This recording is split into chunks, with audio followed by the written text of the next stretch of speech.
Good evening, everybody, and welcome to round 7 of our 1978 DRM series, coming to you from Mainz-Finthen in Germany, an airfield circuit. Cars are completing their qualifying sessions currently. Very glad to be back with you. This is Jason White, your play-by-play announcer. I do not have a color commentator at the moment, but I will do my very best to bring you the action in all its color and all its beauty. We love this series, the DRM. And there are about 9 minutes and 54 seconds left in the, I believe this is the warm-up session, and they're going through their warm-up spiel, telling them exactly what speed they should go in the pits, etc., etc. So we're going to have to wait until we get to the actual starting grid to see what the qualifying order is. But Mainz-Finthen, a very interesting track. It's an airport circuit, as I mentioned, and going from Juha Boss's notes, located about 3 miles southwest of Mainz and approximately 320 miles or 510 kilometers southwest of Berlin. The airport serves the general aviation community, so there's no commercial airline service available here. Looking at the track map itself, there it is. Now, we're not running the actual circuit that was run in 1978. This one is slightly different, including that north-facing hairpin on the right-hand side. The 1978 version, I don't believe, had that feature. So that's one thing to keep in mind as we take this race, is the one version of Mainz-Finthen that we can use. So there you go. And now we've got motors starting, so that would seem to indicate to me that the spiel, the briefing is now complete, and cars are heading out on the track. But very briefly, this track was constructed by the Reich Labor Service. Or actually, wait, it was not the track. The airport itself was opened in 1939 as a Luftwaffe military field, making this our third and final visit to a track which partly owes its existence to military purposes after Norris Ring and Zandvoort. And although some of us are not too fond of airport circuits, it is important to point out that post-war, these played a very important role in jump-starting motorsports in Europe and in the United States, actually. So they have an important role to play in the history of motorsport. But there you see the track itself, 2.25 kilometers around this particular version. And we'll be doing 2 different races tonight, one for Division 1 and one for Division 2. 112.5 kilometers each of these rounds.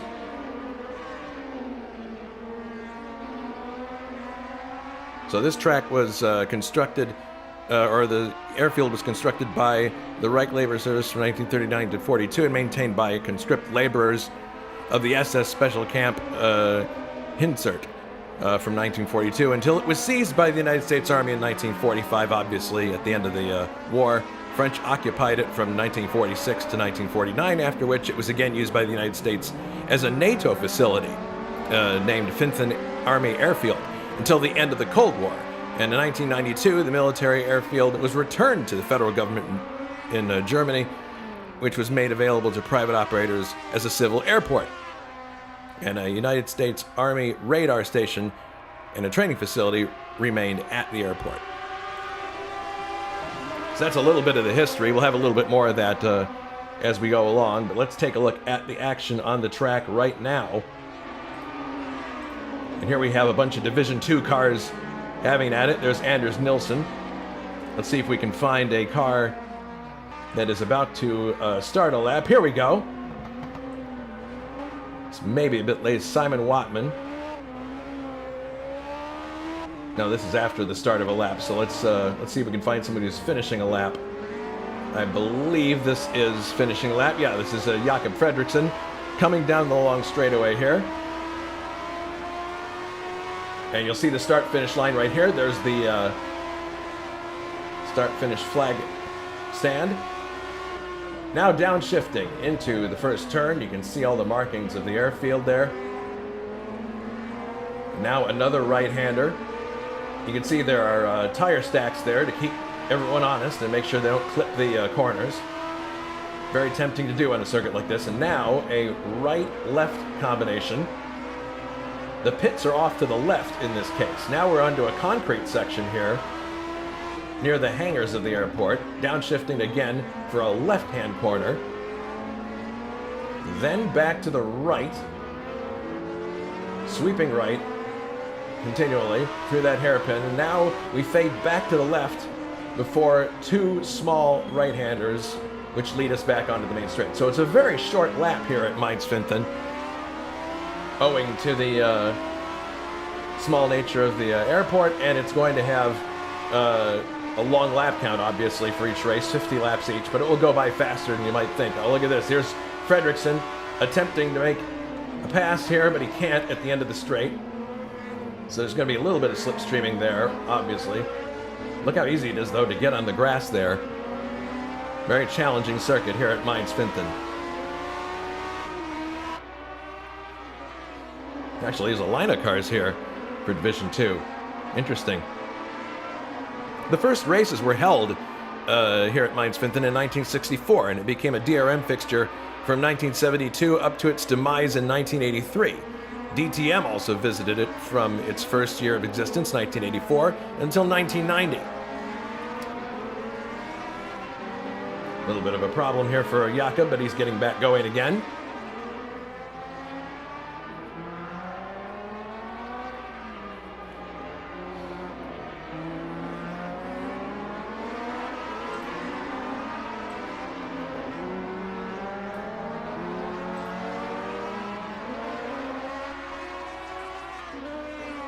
So we have 3 minutes, 46 seconds until the start of the race. So let's take a look at some important information before we go to the race session. The points, specifically in this series. It has tightened up considerably in this series. Thiago Canola is first with 83 points, but I don't believe he scored points in the previous round. So that allowed Anders Nilsson to close up, and he's only 3 points behind with 80. David Jakes is in third with 67 points.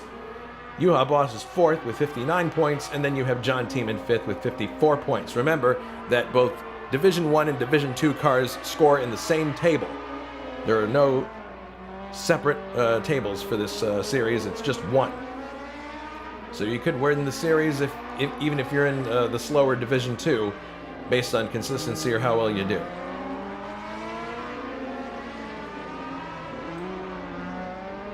Let's have a look at the trivia question we have today. This may not be one that's good for people who don't know much about DRM, but let's have a look at the question itself. The question is, who took the DRM Division 1 win at Mainz-Finthen on June 18th, 1978? Was it A, Bob Wallach, B, John Fitzpatrick, or was it C, Klaus Ludwig? Klaus Ludwig. We'll have the answer for you later in the broadcast. Coming up at ISO, we have a very important race on the 1958 F1 calendar. It's the Italian Grand Prix. This is round 7 to 10, Sunday, July 24th. And if I'm not mistaken, this is going to be the last race that we run before the summer break of August. So, mark your calendars. That's next Sunday, I believe. Yes, exactly 7 days from today. Race start at 2000 CEST.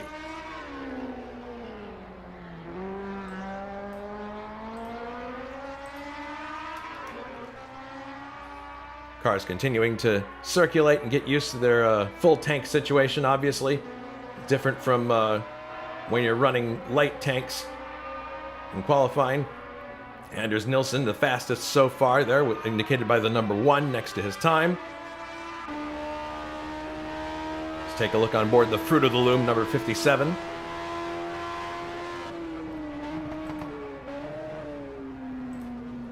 Heads into turn 1. Sweeps out, now back into turn 2 at the apex, sweeps out again.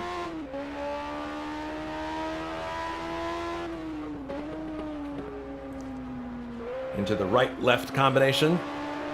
The pits, as I said, are off to the left. That is where, if you have to make a pit for some reason, that's where it's going to be. Hopefully, we won't see that. Nobody wants to make a pit stop in this race. And now the hairpin section. Heading back south now. Track fades just a little bit to the left. And then back to the right And we're back on the main straight. So fairly straightforward track here at Mainz-Finthen, but no doubt is going to produce some interesting results. I'm going to be curious to see personally how the turbo cars fare against the normally aspirated cars on this circuit. My guess is that there might be a bit of problem for some of the turbo cars getting out of the slower corners, i.e. the lag, and you might get faster response from the normally aspirated cars. But that's just an armchair observation. We'll see if it pans out. Anyway, really glad to have all of you here on YouTube watching with us. This is a series that's produced a lot of interesting results. I mean, Avis, the last race out, was exciting, really breathtaking, and this proves to, or I'm sure this is going to prove to be another excellent installment in this series.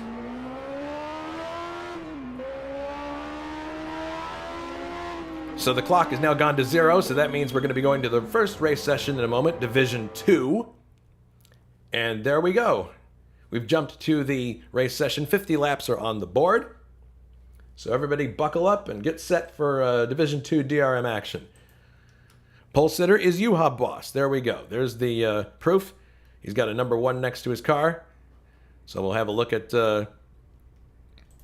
these cars as they arrive on the circuit. You hear them idling just now.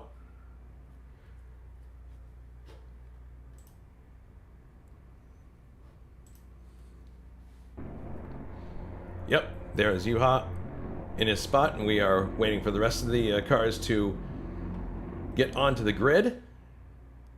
Oops, Juha's decided to go back to the garage for a second. Maybe he's just making sure that he has the correct setup chosen. Yeah, there he goes. Now he's back on the circuit. Okay, so we will go through the grid as they come around. And I believe it will be a rolling start after one lap around. So here we go, off on the parade lap for Division 2. On the pole, Juha Boss in the Worth hat, BMW number 50.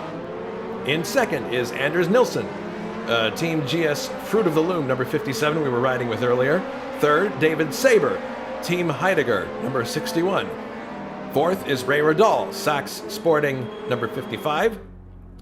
Fifth, and in the pit lane, interesting, Jakob Fredriksson, BMW Sweden, number 62, so obviously he's going to be starting from the back of the grid instead. Sixth is John Thiem, BMW Schweiz, number 90. Seventh is Rob de Vries, Valvoline Deutschland, number 73. Eighth is K.O. McKeels, Team Rodenstock Albert, number 72. Ninth is Simon Wattman, Acela BMW Italia. 10th is John Athanasser-Klinth. 11th, Angel May. 12th, Martin Lacina. First is, and I believe that was it. Yeah, 12, that's it. We have 12 cars in the grid. I keep forgetting that these are smaller grids. All right, so the cars are now coming around, and in the next two corners, they should be getting the green flag to start the race. Juha's going to want to get the best start that he can. He's got a turbocharged engine, so he's going to be really quick down the straight. By contrast, some other cars do not have turbos. We'll point them out as the race unfolds. And coming towards the start-finish line, the race is underway. Juha Boss in the lead, but he's got a challenge here coming up to the first turn. My goodness, he's gone off into the grass. That's not what you want to do on the first lap of the race, but he's rejoining. There is some good runoff here in order to make it back onto the circuit, but it appears that David Saber is now leading the race. Coming down the back straightaway. I guess you could call it that, the concrete section. And now through the hairpin section. It appears we're going to start the race over again. I'm not sure what the issue was there, but we're going to be inputting the grid again and starting one more time. That happens once in a while. It seemed odd because as I was scrolling through there, the leader was not being scored at the time. So we'll see what happens now as we start the race one more time.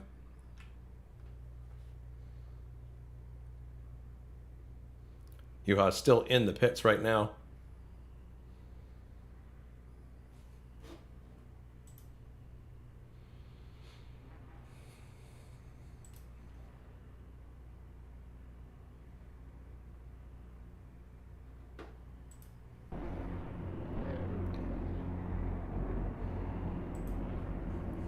Here we are on the grid once again.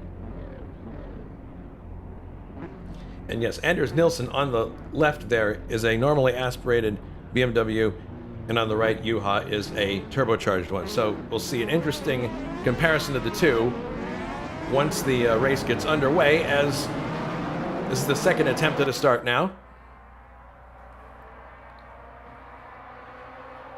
Juha slow getting away from the grid, but we'll see what happens here.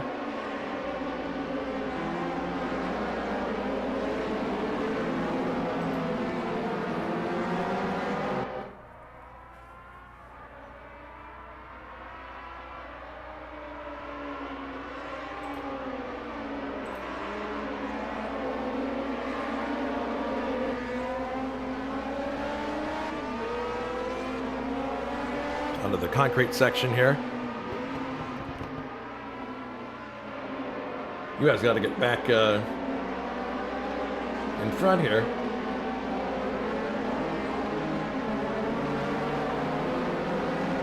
Doesn't want to start the race behind. That's the tricky thing about starting a rolling start, is getting everybody in line properly. But there is plenty of room coming off this corner here. So there's the pace car. You can see it leading the field. So here we go. Some cars lagging back a little bit, but here we go. Start, take two. Juha Boss in the lead, heading into the first turn. He's got Anders on the inside, but Juha is going to retain the lead. Now heading into the second turn. Interesting that pace car is actually still there. Maybe it needs to go into the pit lane. In any event, here comes Juha through the right-left combination.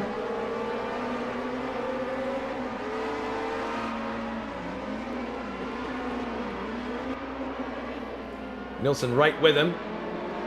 Everybody seems to be keeping it clean so far. Yep, doesn't appear to be any histrionics right now. Looking nice and clean, good. Lap 1 about to be completed of the Division 2 series. Look at this. It looks as if Anders is going to try to take this position, but nope.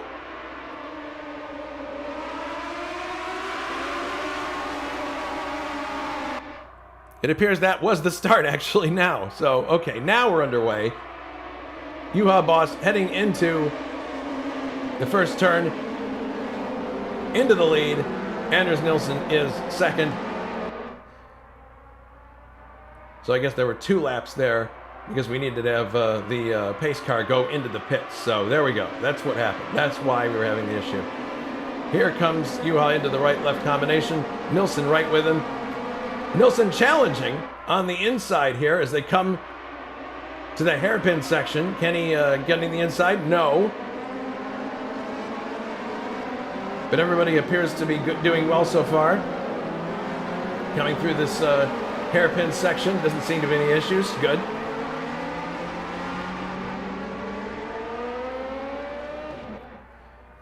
Off the final corner, Juha Boss is in the lead.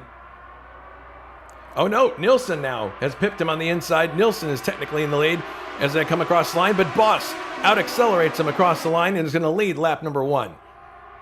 Nilsson in second, David Saber third, Ray Rodal is in fourth,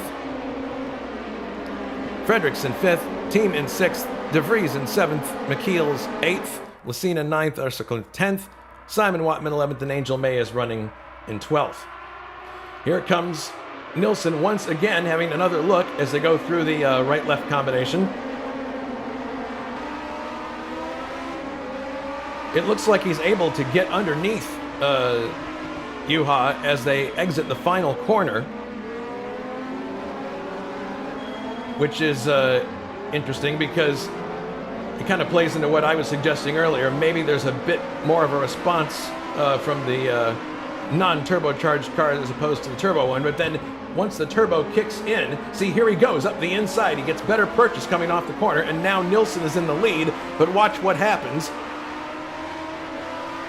Juha is probably going to power by on the outside because of the turbocharger. Well, maybe not. Let's see what happens here. Juha is trying on the inside now. He switched sides, but he's going to drop back now. And actually, David Saber is into second place now. Juha's dropped to third. Ray Riddall in fourth. Let's take a look at a replay of that. As they were coming down the straightaway, you see right there, there's the pass being made at the end of the straightaway. So maybe Juha wants to hang back just for a little bit and see what develops. So Nilsson, in his normally aspirated BMW, Fruit of the Loom team is in front by 0.7 of a second, a little more than that.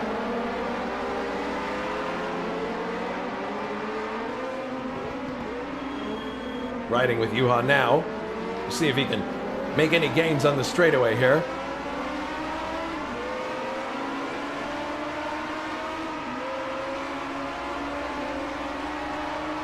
And I believe I hear a car going by. Yep, there goes Ray Riddall by into third place. So Juha's having some issues here on the straight. He's getting overhauled by cars. And there's another one going by. That's Fredriksson going into fourth place. So one has to wonder if something might be wrong with Juha's car. He's getting overtaken again here, it looks like, or someone's trying to. That would be John Team. Through the right-left combination one more time. Looking back at John Team from Juha Boss's car. Oh, look at this. Looks like he might be overtaken. No.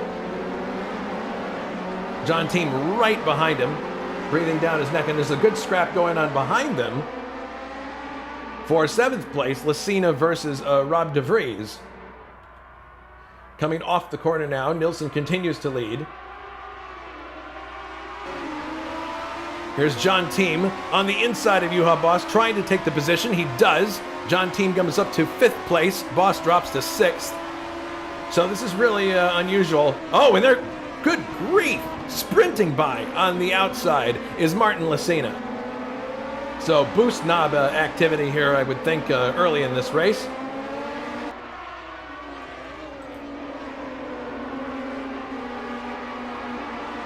Yeah, I think that's definitely true. Juha is trying to avoid an engine blow-up. We've seen that many times before in this series, and that's probably what's going on. He's trying to baby the motor, reasoning that some people might not make it to the end, the ones who are pushing very hard. But up front, it's Nilsson, Saber, Ray Riddall, and Jakob Fredriksson in that order, 1 through 4. Then you have a little bit of a gap to Lucina in 5th, Team 6th, Boss 7th. Coming onto the main straight once again. No airport activity today. This is racing in the DRM series. And here comes Ray Riddall. Having a little bit of a look, but no, he's not going to try anything here. Stays in 3rd place. Fredriksson in 4th. Martin Lucina 5th. John Team 6th. Juha in 7th. Rob De Vries. Having a look at Juha here from Rob's car. Number 73. Through that chicane. Onto the concrete. Now heading left into the hairpin itself.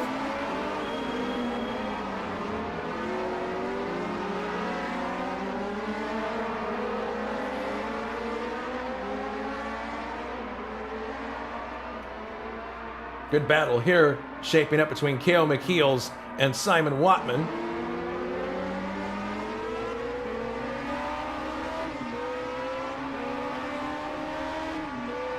Simon Watman heading down the straightaway now. You can see K.O. just in front of him.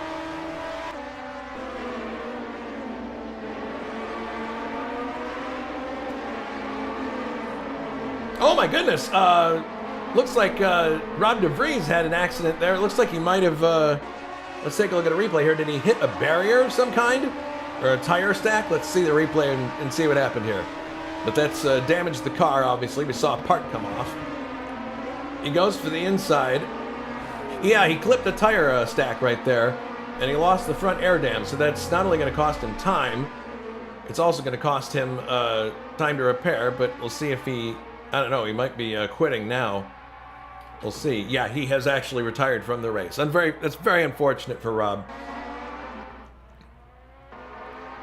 So we have 11 cars running now.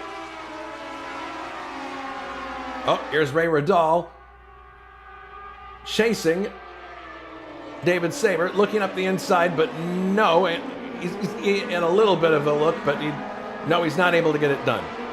And Fredrickson is sitting behind there, trying to watch points, see if he is a chance to get by coming soon. But no, he's staying in line behind Ray Radal. But it looks like Ray is the faster car. In fact, he is going on the inside now of Saber. And he takes second place, going into the... Oh, wait a minute, he might lose. Yeah, he overcooked it. They're going into the corner. He may actually drop down to fourth place now. Because, yes, Saber's right with him. There we go. Yes, Ray Radal drops to fourth. Saber is now third. So he tried that overtake. Let's have a look from the inside. Tries the overtake, but you see he actually ran too wide and lost momentum, and that was what allowed the cars to get by.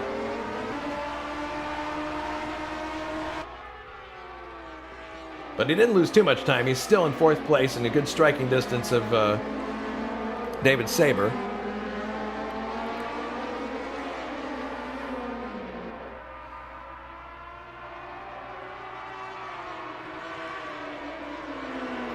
Nilsson still leads. Fredrickson in second. Saber in third. Ray Radal is fourth.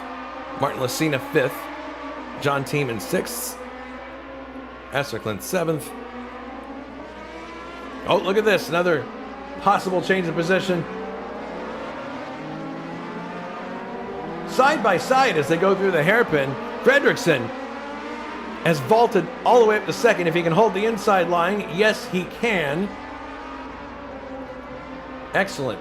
Excellent maneuver by Fredrickson. Actually, we were looking at Saber there, but Saber's... but that was Radal. Radal now moving up into third place.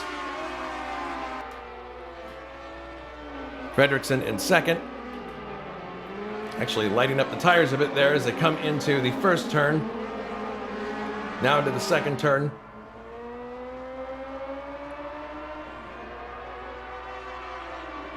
Fredrickson's car is another car that is normally aspirated, so it's a good match for the leading car of Nilsson.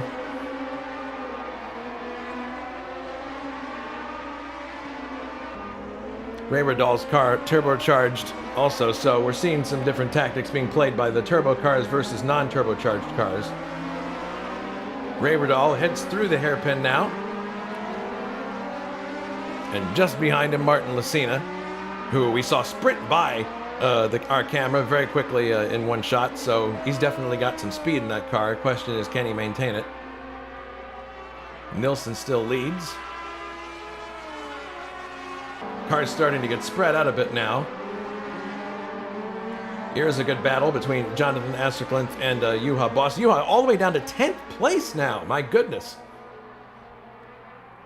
That would seem to be a little bit more than taking it easy. I'm surprised.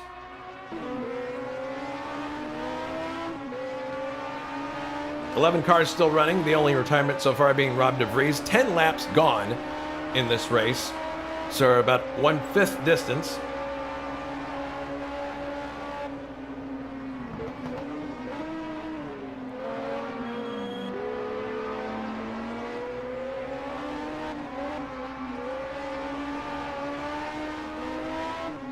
Jonathan's car is turbocharged as well, so it's a good match. His is the Batmobile, obviously, with those very, very, very prominent rear fenders. Very strange car.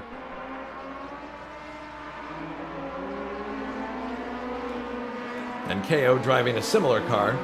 also Team Rodenstock.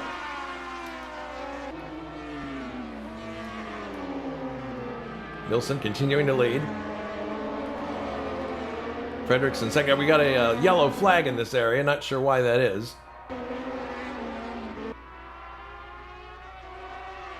Appears we may have a car off in this section. I can't see one, though.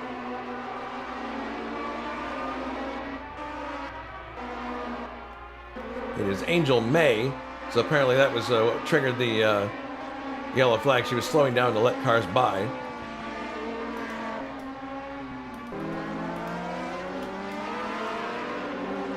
Nilsson continuing up front. Closest battle right now.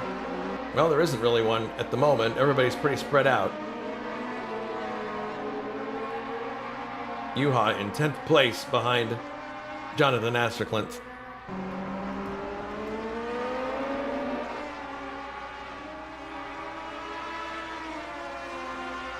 Heading down the long straight now. Starting lap number 13. Oh, and Fredrickson is starting to catch our leader, Nilsson. The gap is only 0.733 seconds.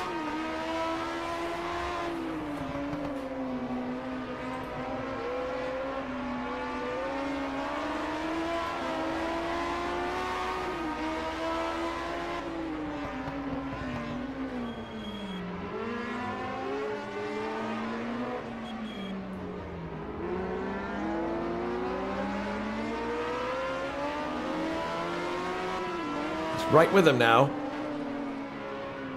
But these are very well-matched cars, so it's going to take probably a mistake from Nilsson to give Fredrickson a shot here. Both normally aspirated cars. Down the long straight here, you can see that Fredrickson's got a little bit of a toe. He has a look up the inside, but he's clearly not close enough to attempt an overtake right now. Into the first turn. That's where Rob DeVries had his unfortunate incident impacting that white tire stack on turn 1. Now onto the backside of the circuit.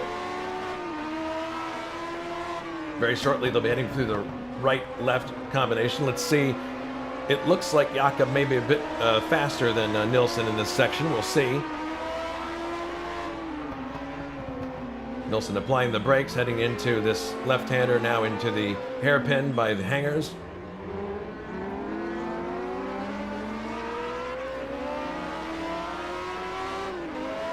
Left-hander now heading into the final 2 corners on the circuit. Yeah, they both have about the same purchase coming off of the corners, so Jakob's just going to have to sit there and wait for an opportunity to unfold. But you can see he is pulling a little bit on Nilsson on the straight. He might give it a shot here. He's having a look, brakes late to try to get on the inside, but no, it is not enough. Nilsson stays in front. Fredrickson in second. Rayredal is third. Lucina fourth. David Saber in fifth.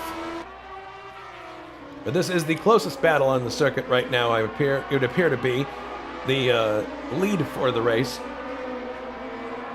Yeah, everyone else is pretty well spread out. Actually, let's see. Yeah, everyone is pretty well spread out at this point, except, oh, that is Angel May. She is a lap down, so that's not a, that is not a point for, oh, wait a minute, shoot. Yeah, oh, that was Angel making way for the cars that were lapping. So, Jonathan is trying to track down Simon Watman just ahead of him. This is still not what I would call a battle at this point, but we'll see if Jonathan's able to reel in Simon at some point here.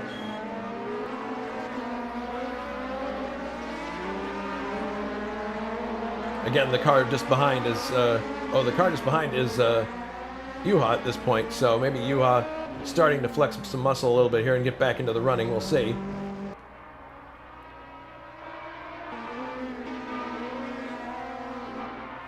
Meanwhile, Fredrickson still holding station behind Nilsson. Doesn't really have the space here to attempt an overtake, but he is definitely closer, that's for sure.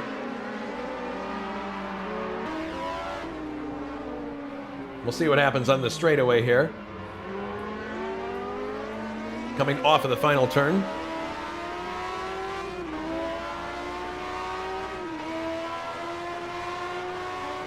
He attempted a late braking maneuver last time around. We'll see if he tries the same thing again. Looks like he's too far back. Yeah, he's not going to try anything here. Into the first turn once again. Just clipping the grass on the left-hand side. Now turn 2. Oh, goodness! Martin Lacina's run off the course. Let's have a look at that again in replay. He was by Ray Rodal at the time. Was in third, but then he braked a bit late. Ran off the course. Easy to do, I guess, if you're not shutting it off at the right time, but gave the position back.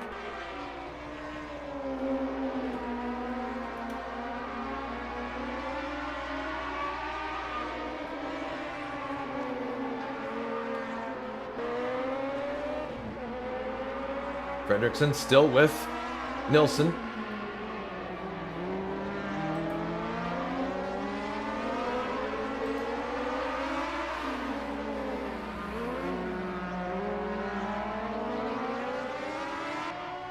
Oh, and look at that. It's really close now between Lacina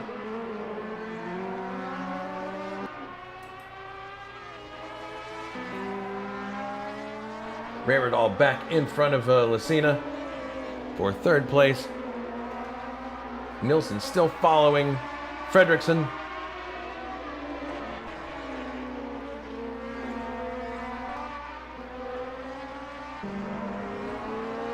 It sounds like they're coming up on a lap car once again. Not that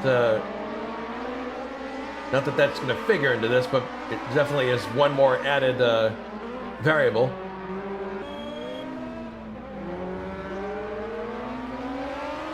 Going into lap 19 now. Janka Fredrickson in the lead, just ahead of us here. I'm sorry. Yeah, it is Fredrickson. Let's take a look at a replay where this pass actually took place. We were so busy looking at the back of the field, we missed this one.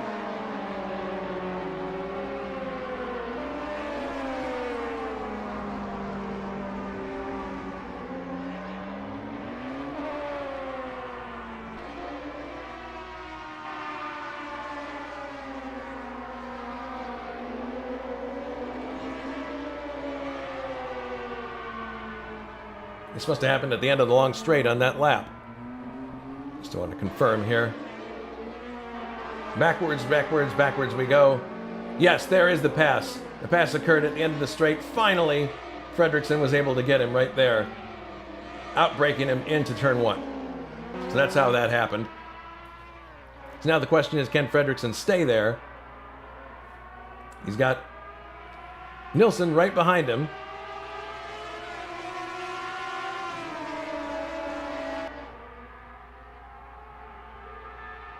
Coming down to turn number 1, downshifting.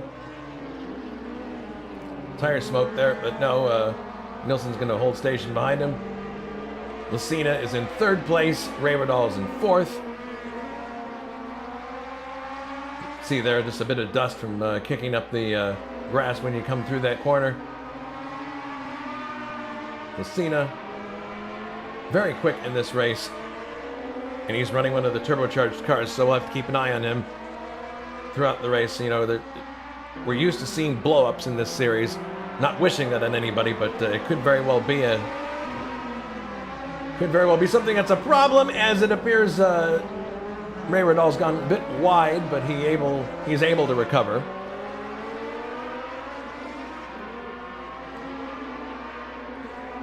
Juha Boss has gotten ahead of Simon Wattman, by the way. Nilsson following Fredrickson at this point. Still not close enough to make an overtaking attempt, get that lead back. Lacina not far behind them. And there's Juha ahead of Simon Wattman, so he was able to make that work. Now his next target is K.O. McKeels, who's not too far ahead in one of the Batmobiles.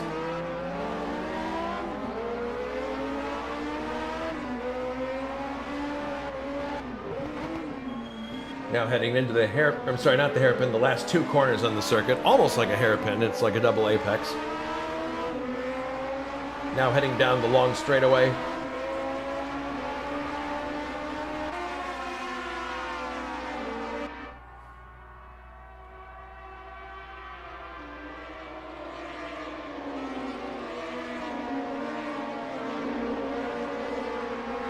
Oh, Yuha runs off the course, but he should be able to maintain the position.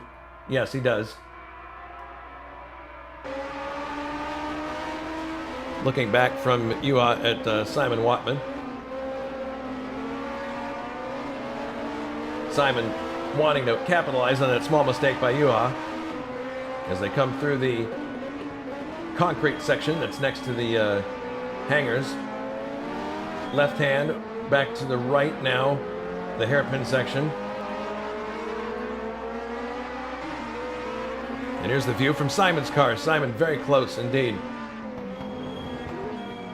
And they got KO just in front of them, so this is the biggest battle on the course right now, if you can call it that. Looks like Yuha might be sizing up KO for an overtake. He's right with him now. I don't know. No, he decides not to. He's going to just stay behind him. Maybe take another strike at him later. You can see how wide that Batmobile that KO's driving is with the wheels outside of the main production body. Very unusual car. Extremely wide. Now through the concrete section. Left and right hand coming up. Left and now right in a hairpin formation. Simon, you can see in the rearview mirror there, is not far behind this group. We'll see if Yuha can get past KO on this attempt, on this run down the straight. But Simon's right there with him there. He has to be looking in his rearview mirror and looking forward at the same time. But look at the launch that KO got off the corner there. So I don't think Yuha is going to be able to make an attempt this time. Of course not.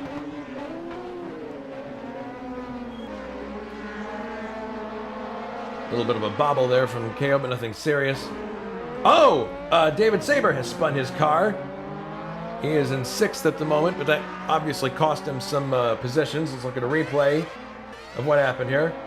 Coming into the corner. Yeah, he just looped the car. Right there, he was in 6th. Or he was probably in 5th at the point there, 6th going by, so.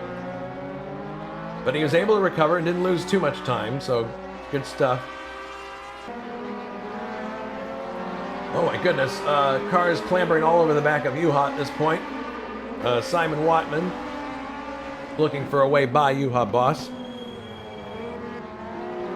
On the inside now, and we'll see if he's able to get him on the end of the straight here, but he's got great purchase coming off.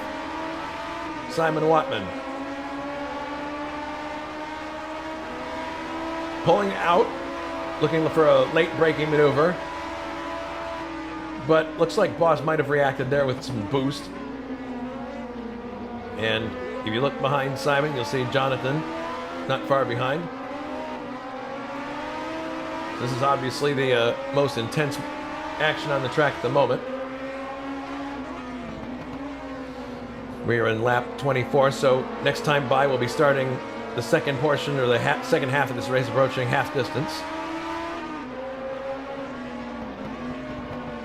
Into the left-hander. Now back into the hairpin.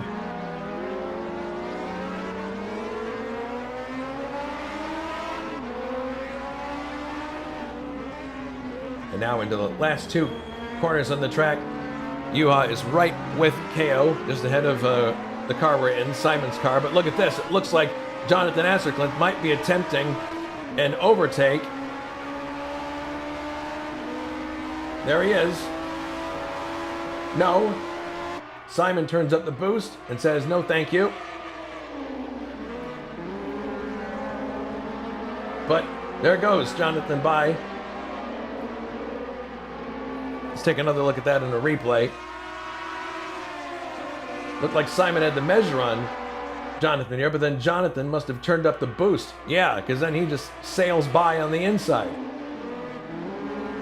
That magic knob. And there goes Simon Watman back ahead of Jonathan Asserclint. You can see Jonathan right there. We'll see what happens on this straight here where the boost might be used to expedite an overtake. Here it comes. Jonathan on the outside here. On the inside, sorry. There he is. Really nice tight close-up. Is he going to take the place? Doesn't look like it. Not right now. Oh, there he goes. Oh, the turbo really kicked in at that point. Jonathan is back into 9th place. Watman down to 10th. Now let's see if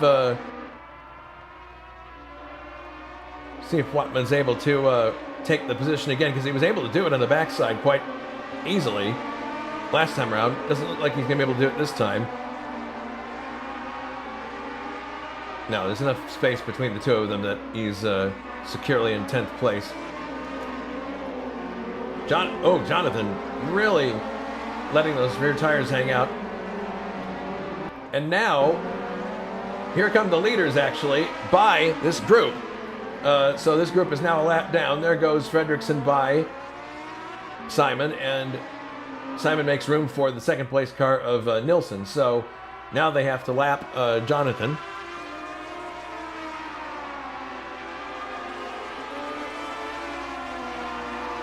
Jonathan with the leaders right behind him, probably gonna let them go by at the turn 1 here. There's Fredrickson by, and now Fredrickson's got a gap between himself and second place. He won't mind that. Jonathan trying to make room here for the second place car. He does. Next target will be K.O. McKeels.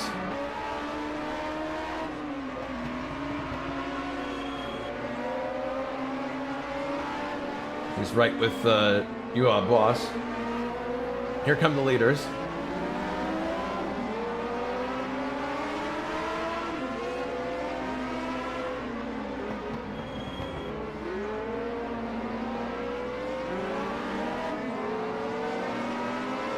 Down the straight, blue flag being shown to KO. So he knows that the leaders are coming.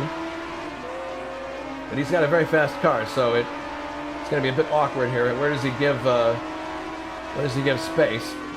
And it's going to be here as he lets Fredrickson by and Nilsson by both. So he lets those two by and he maintains his position ahead of Johnny Aces. Good job. It's always tough when you're in the middle of your own battle and trying to let the leaders by.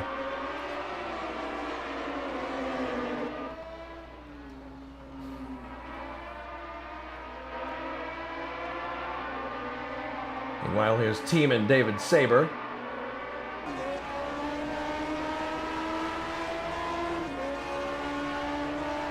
Saber trying to catch John Team. Looks like he's going to do it on the straight here. Coming out at the end. No! Actually, John Team breaks late and maintains the position, but David was definitely on the power there. Had the turbo boost kicked up, and he was trying to take the position, but just couldn't get it done.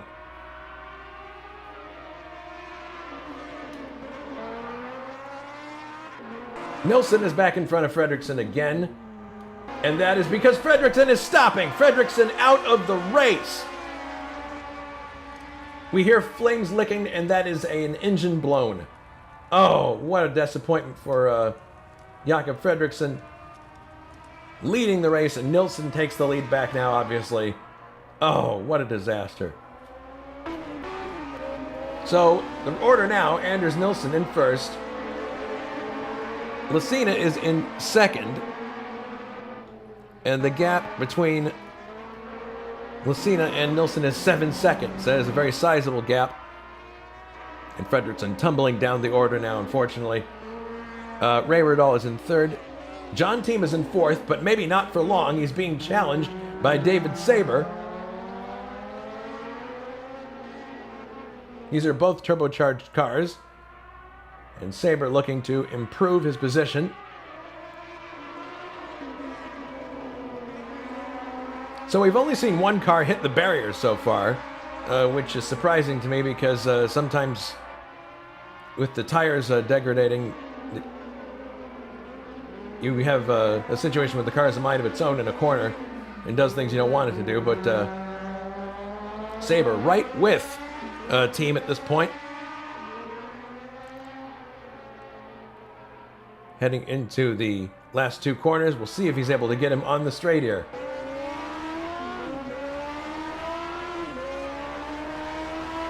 Oh, Sabre looks like he's definitely got a roll on him. Yeah, he's got the boost turned up.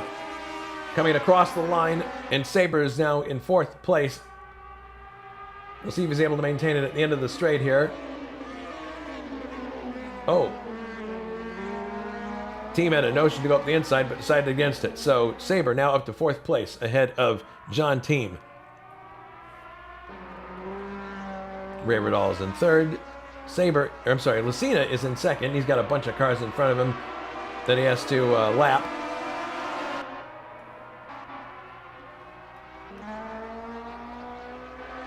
Oh.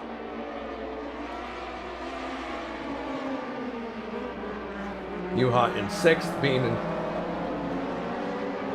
overhauled by a bunch of cars here. That was Lucina. This is actually lap traffic.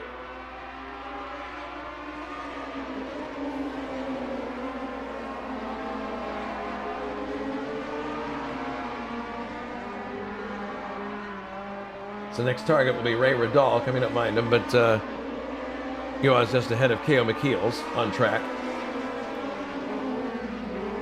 And look at this. Look at Asserclinth right with his teammate, K.O.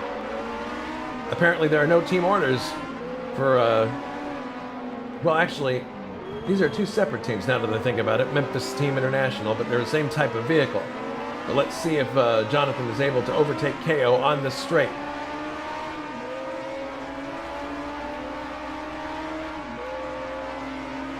No, it actually appears that the inverse is going to happen, and KO takes Juha for 6th place. There's Jonathan right behind this group. So this is one of the hotter battles on the circuit right now, if not the only one.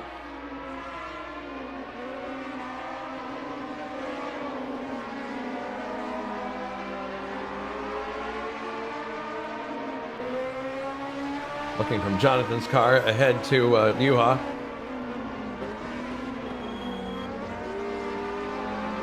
A little bit of a bobble there in front by McKeels. Might be able to take advantage of this on the long straightaway.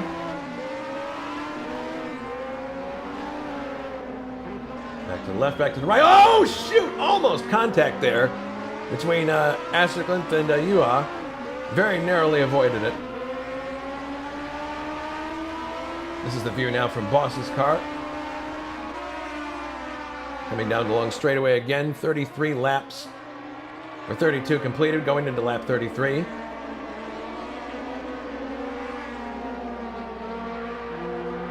Very close quarters racing here between Juha and K.O. McKeels. At some point, tire deg is going to start to become a factor here in this race. And we've been noticing how these Batmobile cars tend to really oversteer. So you start to wonder about tire degradation and how that's going to play into the results. As now, Juha is very, very close to KO. About as close as you can get.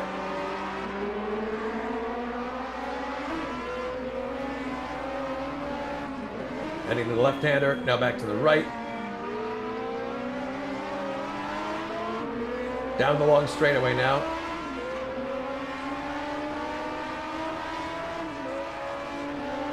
And KO, I think they're turned up the boost just a little bit as insurance to make sure that Juha didn't get him. And Jonathan is actually further back in this situation.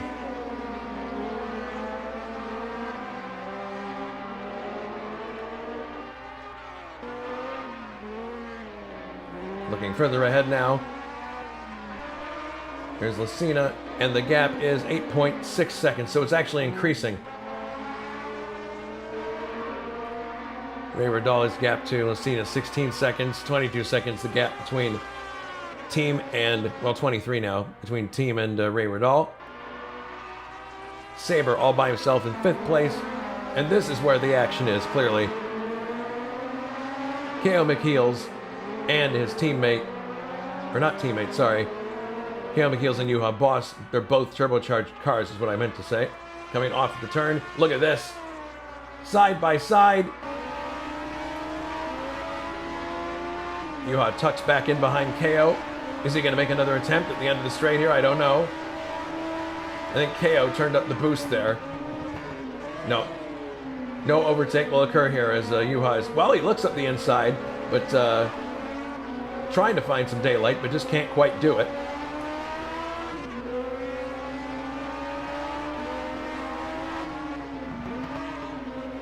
Into the chicane.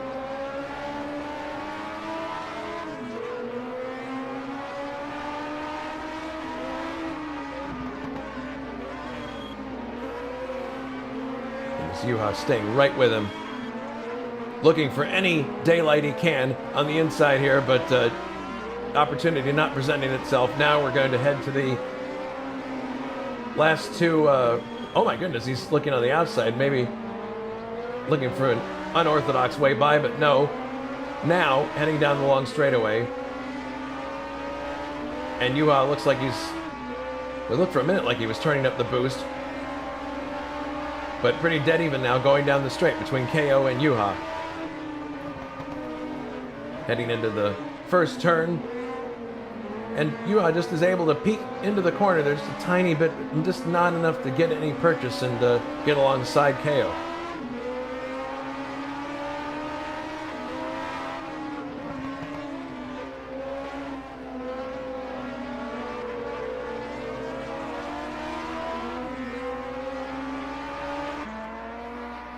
Coming out into the left-hander that leads them into the hairpin.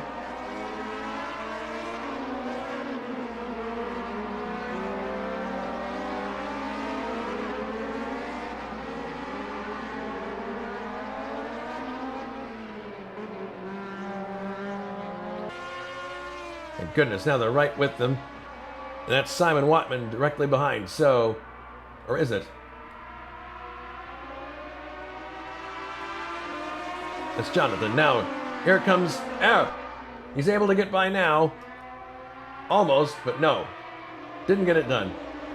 Looked like it for a second. Let's take another look via replay. Yep, you can see there. But then KO turned up the boost, and there was nothing that Juha could do. Of course, you can only do that so much. Fredriksson out of the race. Yes, De Vries is in 12th as well, so we got those two out. Nilsson in first. Just confirming.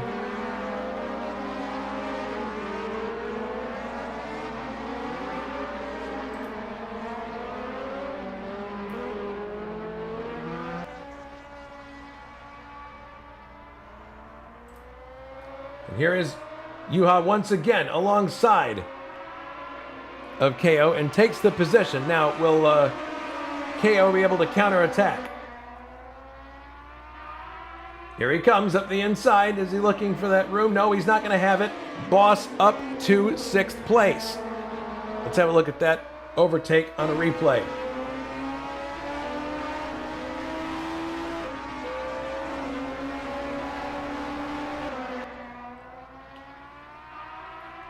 Yeah, he had him on the inside there, and KO tried to counterattack, but just couldn't do it.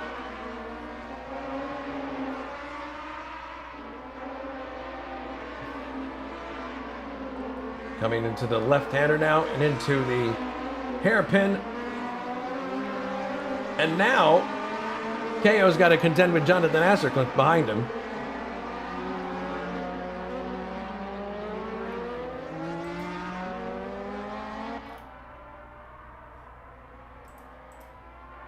Coming through the last corner one more time. Yeah, I think now KO's in a position where he has to watch his mirrors more than anything because he's got Assercliff right behind him. 8th place gunning for 7th. Nilsson still leads. Lucina in second. Riddall in third. John Team in fourth. David Saber is fifth. Boss is sixth. And we're watching the battle now. Well, it's broken off for the moment between K.O. McKeels and Jonathan Esserklint. But it looks like K.O. is starting to close again on on Juha Boss. Oh, there's a yellow flag in this area. Not sure what that's about. Let's see. May just be a lapping situation. I don't see any cars. No, it's just a lapping situation, I believe. No, wait. No, it's not. It's Martin Lucina. He's out of the race. What happened here? Running backwards to see where this happened. Lucina, is this another engine blow up?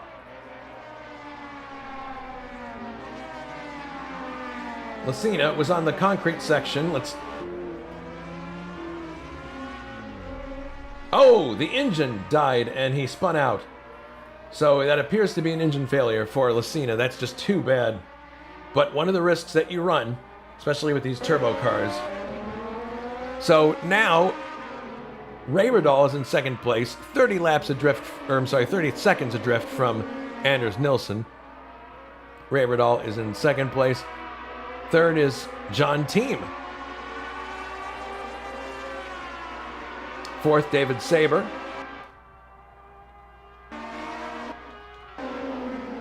And now we've got Juha in fifth place. So with all these retirements, Juha's risen back up through the field. So if he was planning to take care of his car, it looks like that plan is coming to fruition.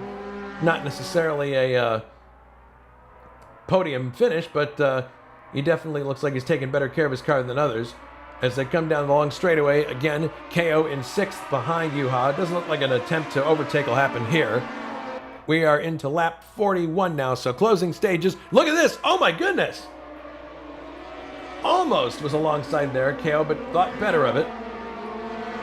And he's also got to worry about Jonathan behind him. So this is some close quarters stuff. Here comes Jonathan looking for a way by the other Batmobile.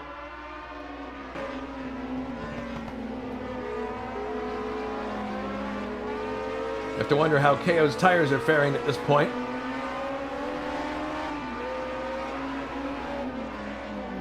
Left-hander now.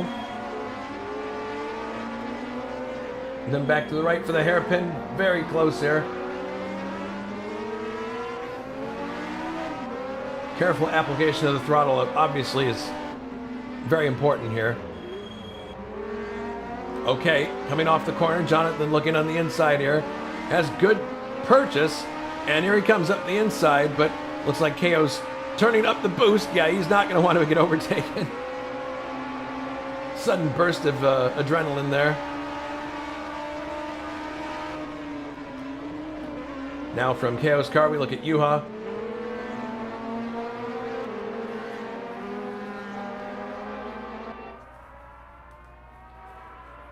Oh, goodness. Jonathan getting on the grass there a little bit, but recovers okay.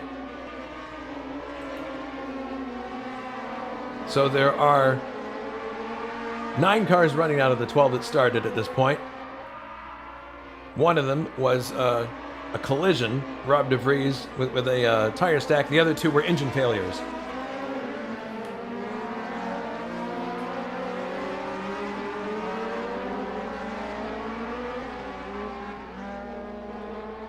Saber continuing in 4th place. Team is in 3rd. Second is Ray Riddall. And first is Anders, who is on lap 44 at this point. So he has 44, 45, 46, 47, 48, 49, and 50 to go before he captures his next victory. Assuming that he can keep the car going, assuming that there are no electronic or otherwise gremlins lurking inside that Fruit of the Loom car. This is one series where you definitely do not want to count your chickens before they hatch. No question about it. As far back as Ray Riddall is, Nilsson could still have something happen to him. Team in 3rd place. 4th, David Saber. And you see there he's been overtaken by the leader.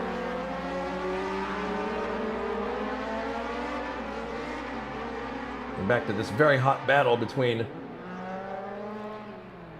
KO, Jonathan, and Simon Watman. Boss ahead of this group now. Does not appear that an overtake's going to happen here. They're too spread out.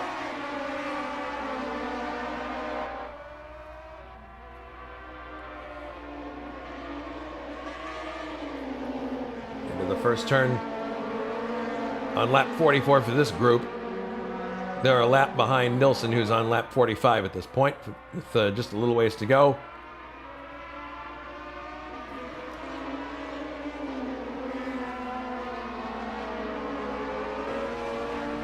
Looking back from KO's car now at Jonathan Asserklint.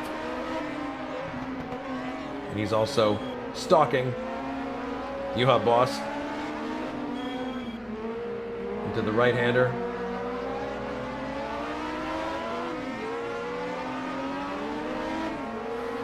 Left-hander. Now back to the right. Off of these two corners, now onto the main straight.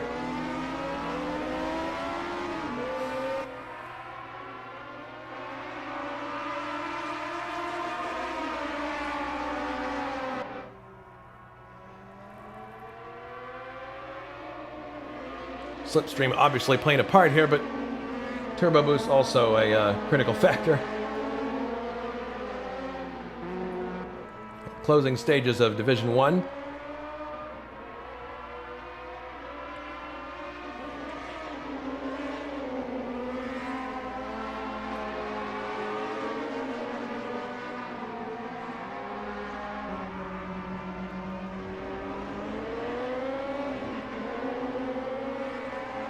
Now it looks like Jonathan Asserklint is sizing up KO for a possible overtake. It all depends on how good the purchase is coming off the corner, and then if you want to use the boost, he looks up the inside. Doesn't quite have room there. Going through the last two corners. Here's the view. Now is KO going to turn up the boost again? It appears he does. Crossing the line into lap 46 for this group. That means Nilsson is in lap 47. Oh my goodness, look at Jonathan fight the wheel there. That cost him a great deal of time. Slipping back now from KO McKeels. KO right with Juha.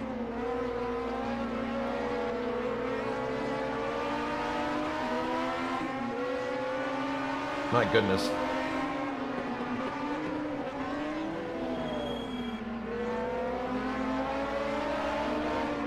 Coming into the right-hand hairpin. Now back to the left.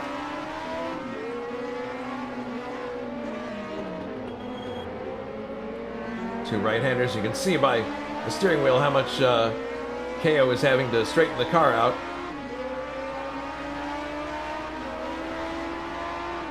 Might have a shot here. Depends on if he wants to turn up the boost.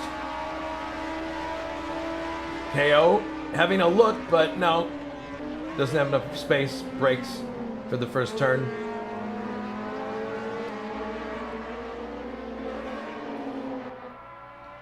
And just that little maneuver there, that attempt of an overtake, makes Jonathan close in a little bit more.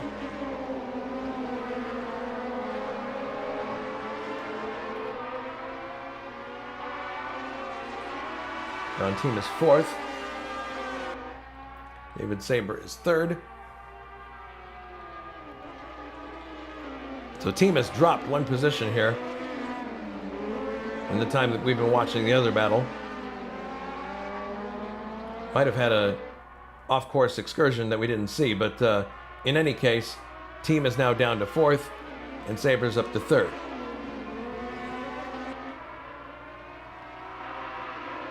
Back to the battle with Juha Boss. KO and Jonathan looks pretty stationary at the moment. Although KO definitely having designs on fifth place there. Didn't have a look, but he definitely had the speed.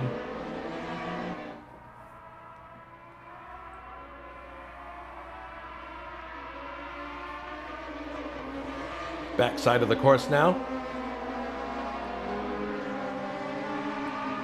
Heading through the turns. Back towards the left-hander and the hairpin.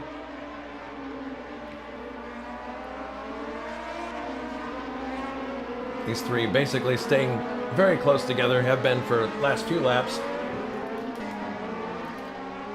And just so everyone is aware, we are now in the final lap of the race. Nilsson negotiating the first couple of turns. Excellent performance from him, assuming that he gets to the line. Challenge from Fredriksson early on, but a blown engine sealed Fredriksson's fate and put Nilsson back in front, and he is leading Ray Riddall by a whopping 37 seconds at this point. So unless something goes seriously wrong, it should be Nilsson in victory circle. Comes through the left-hander. Now back to the right of the final two corners. Comes onto the straight with a little over 53 minutes in this race session. Comes across the line to take the win. Anders Nilsson wins Division 2. Excellent run for him. Here's the second place car of Ray Riddall. And then, barring any catastrophic circumstance, looks like he'll be able to finish in second place. Comes around the final corner.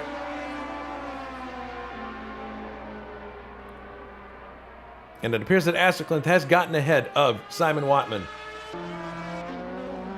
Third, David Saber hasn't come across the line yet. Fourth, John Team. Fifth, Ua Boss. There is K.O. McKeels in sixth. Asterklint slowing down now. I guess they've already taken the flag. And there's Simon Watman, who's going to finish in eighth. Ninth, Angel May has already taken her car to the garage. The three retirements we had: Martin Lacina, Jakob Fredriksson, and Rob DeVries. So that was the Division 2 race. Lots of action towards the back of the pack. But again, engine blow-ups playing a critical role in this race.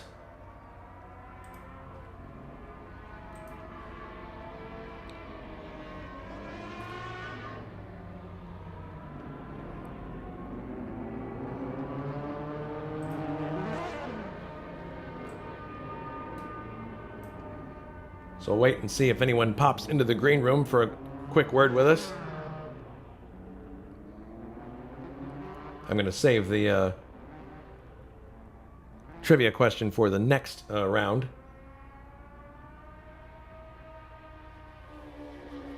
But a really exciting race, especially towards the back of the pack. Interesting how Juha was not the factor that we thought he would be at the start of the race, but I think the observation of him saving his engine was probably correct. That's probably what he was doing.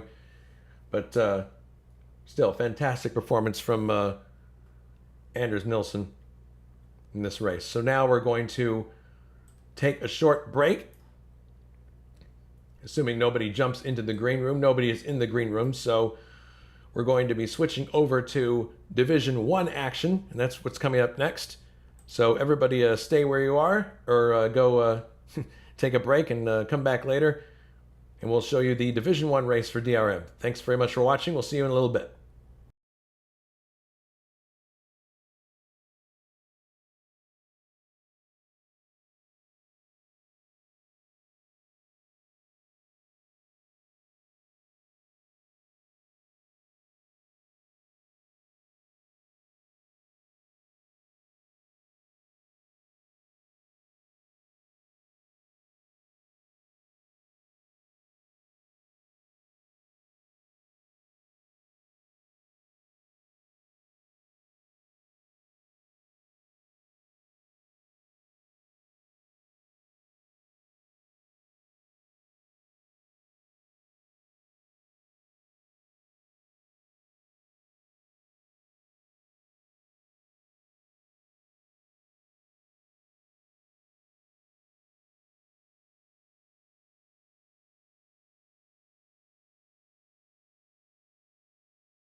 And we are back.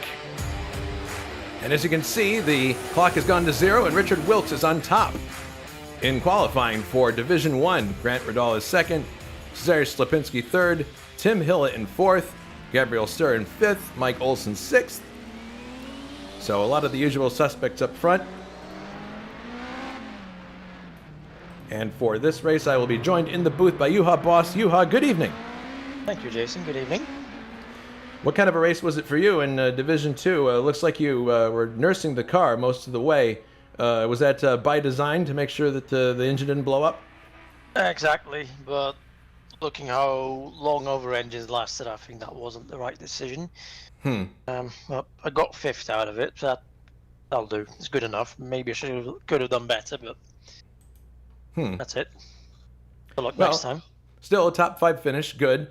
But Nilsson put on a fantastic performance in Division 2. The only real challenge that he had for the lead was Fredriksson, but then Fredriksson's engine let go, unfortunately. So that secured the win for Nilsson. By the end, he was 30 seconds ahead of second place. So that was Division 2 with the Beamers and the turbos and normally aspirated. Now we move to Division 1, which is primarily Porsches.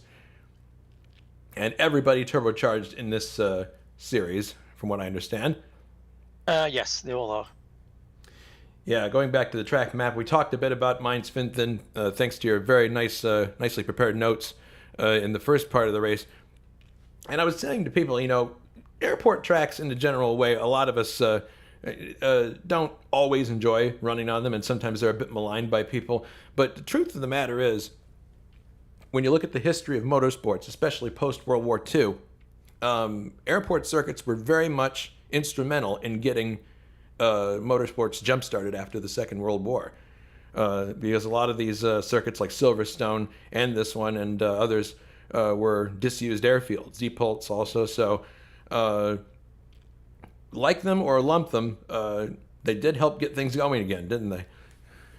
They did, and obviously Britain had the same. There's loads of racetracks based on former airfields, Silverstone being the prime example. So yeah, of course, you can dislike them because they're usually flat and featureless. So it makes it difficult to find to orientate yourself on the track because you don't have any altitude differences or better over the corner.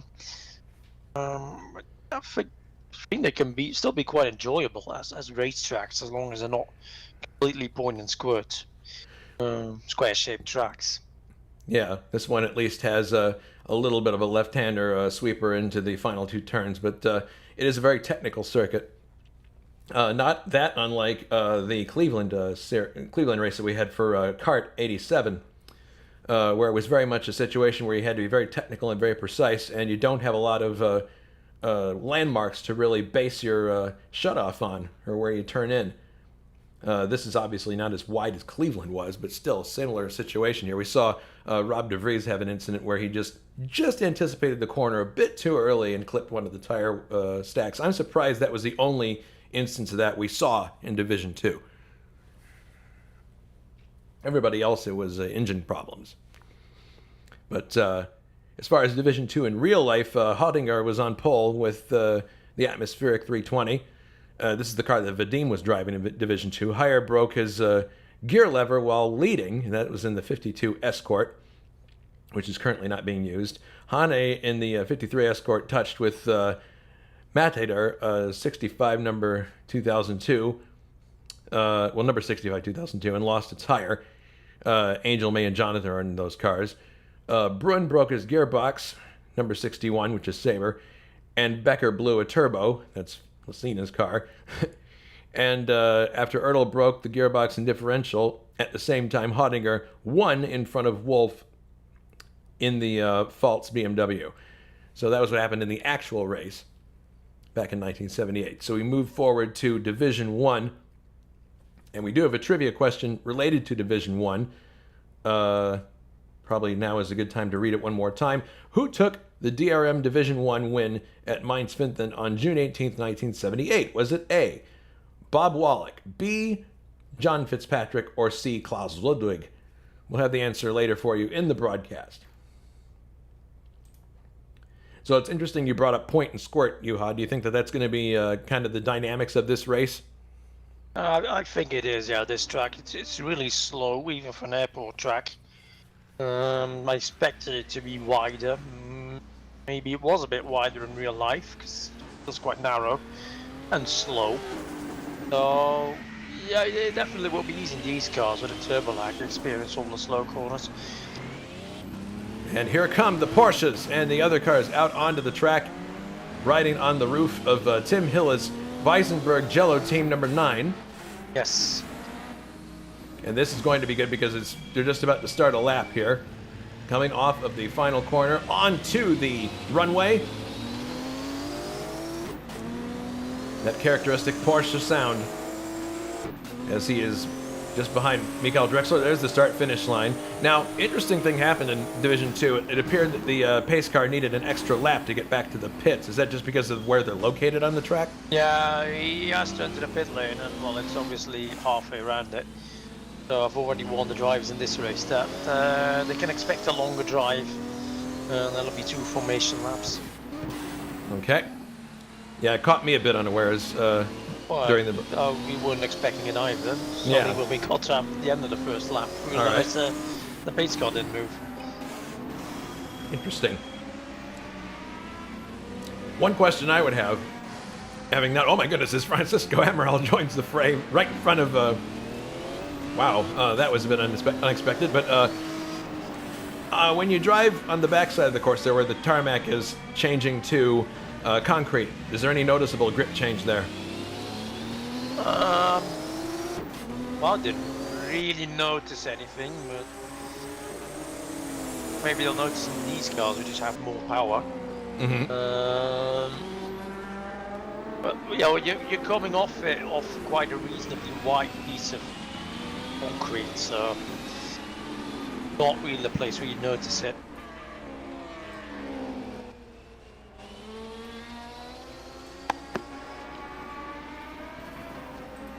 Oh. Yeah, by the time you're on it, you're not turning. So Exactly. So if there's any kind of grip change, it's probably not that big of a deal. I don't know if you're still following Tim Hill up, but there's quite a bit of moving going on there. Oh my goodness, yeah, right up the inside there. Oops, a little bit of a hip check there.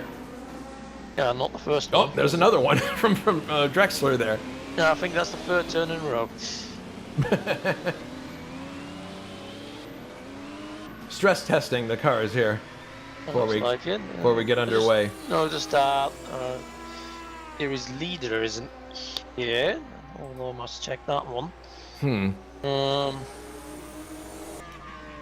Oh, Wilkes has run off the circuit, running by the crowd, giving them something. The drivers leading the Division 1 standings are both absent.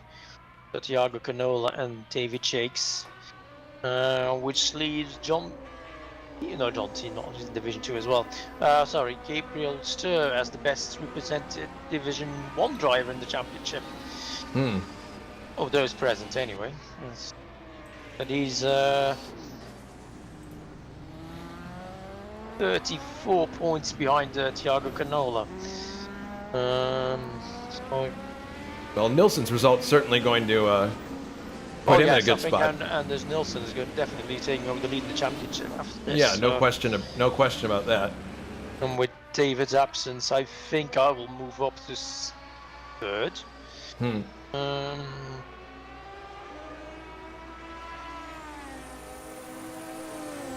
Anders is the only one. Anders and John Team are the only ones that have scored every race so far.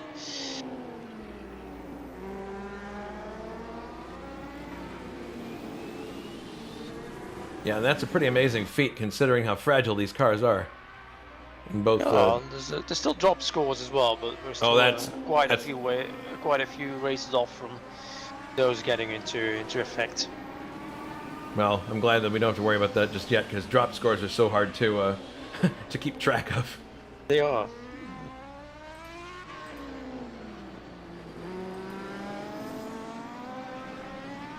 Here is Gabriel Sturr, we mentioned just earlier. He is driving a BMW in this race, and has had some stirring drives so far in this series.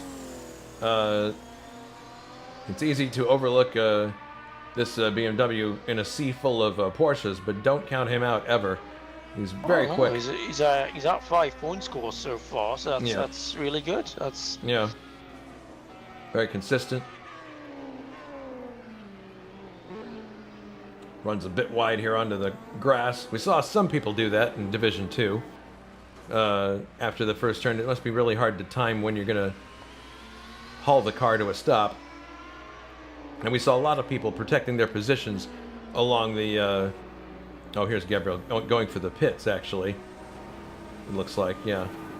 That's a bit of an odd entrance. But... Yeah, a little bit of an odd entrance, but that's usually par for the course with these airport circuits.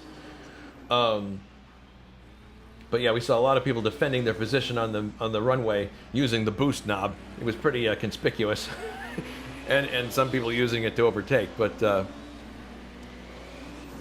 really comes down to how much do you want to stress the engine. Yeah, it is. You can go flat out. The problem is that what your temperature gauge is reading, and well, are you willing to take that risk or not? Mm-hmm. Yeah, I remember one race that I think it was the Pocono race last year. I finished second to Juha Boss.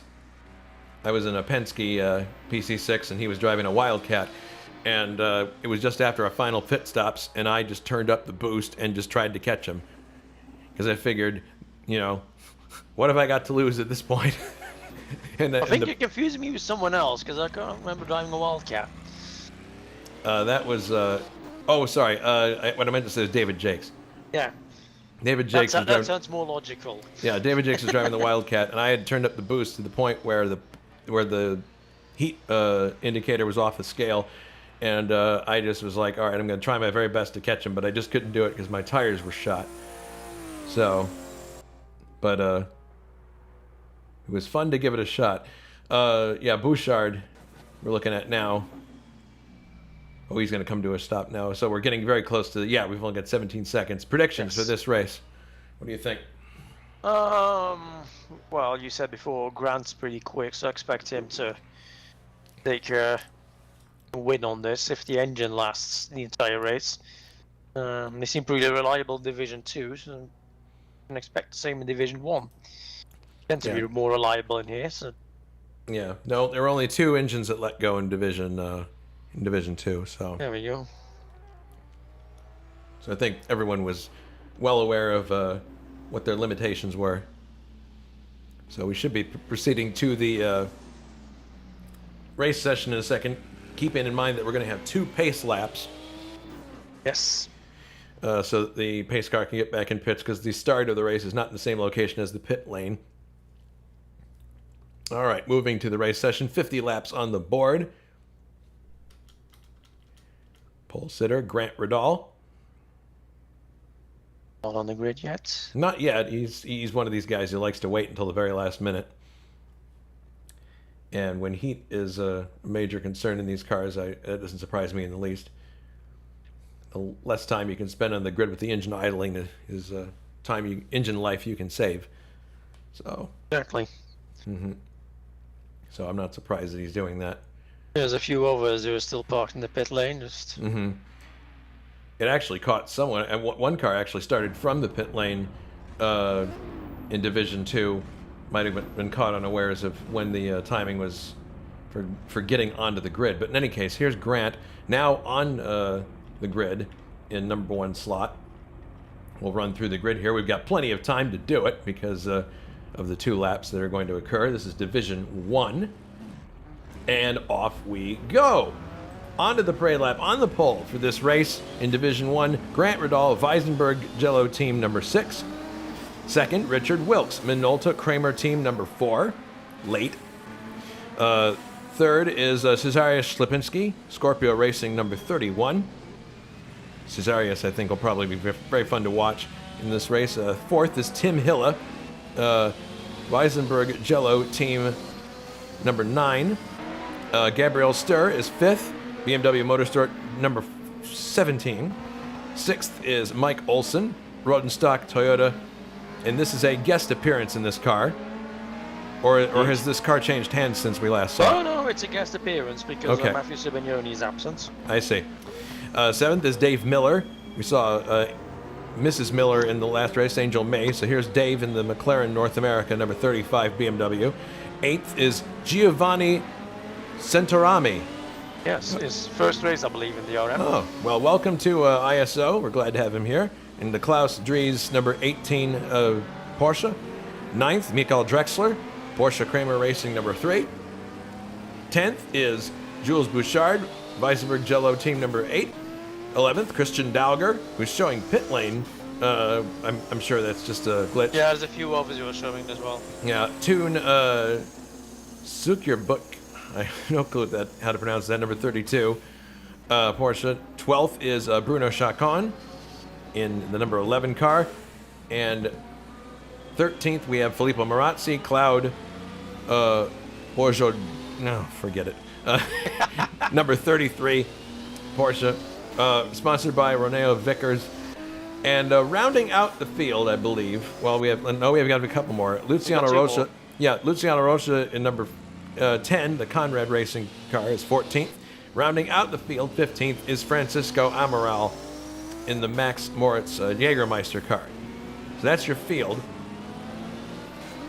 So they're starting the second lap now, I believe. No, I think this is the final one. Oh, this is it. Okay. There's no pace car in front of them anymore, I think. All right. Well, So this should be the race start. Okay, we'll see the clock start in the top left if it is indeed the race start. And it is. The race is underway. Coming down the long straightaway now. Grant Riddall in the lead. And Wilkes on the inside going into turn number 1. Is he going to be able to get it done? He's alongside. Wilkes pushes ahead into the lead. Grant Riddall drops to second. A few cars going off on the grass there, but it doesn't look like anything too serious.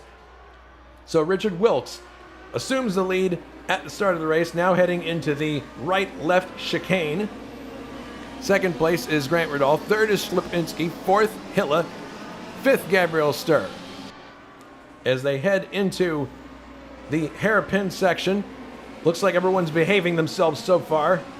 No histrionics to report.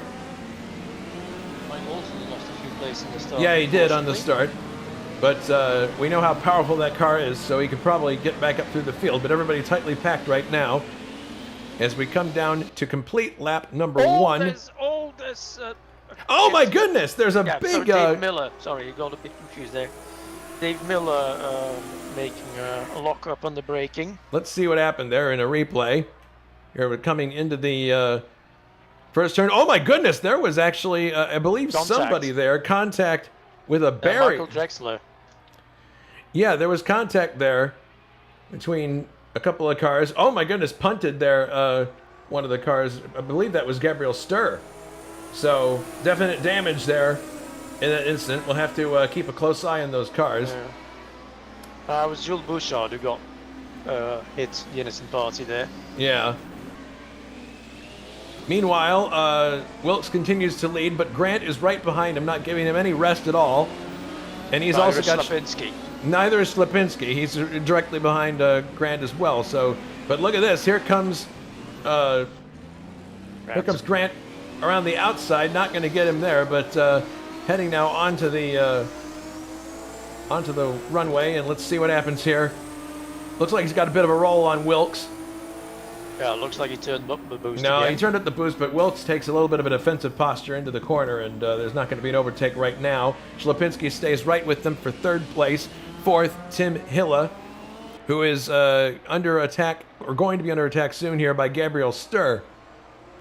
Gabriel Sturr driving the BMW, and Tim Hilla driving the Porsche. Dave Miller is in the pits, meanwhile. Oh, well, he's got damage, obviously, from probably from that altercation that we saw earlier. Very likely, yes. Slipinski is looking like he wants to try to overtake Grant, but if he does, he's just going to be sandwiched in between these two. Maybe the better thing to do is just wait and watch and see if he can sneak through and take the lead if something goes wrong, although he's got great purchase coming off of the final corner onto the runway. Down the runway they go. And my goodness, Grant Riddall, what happened there? That's a blown engine. It's a blown engine. Grant Riddall has blown his engine. It appears. Yes, that is a retirement. My goodness. And it's really strange to see that happen like only a few laps in. We're used to seeing engines expire towards the end of the race. Yeah, this is quite an odd one, but yeah, it's there we go. quite an oddball. Unbelievable.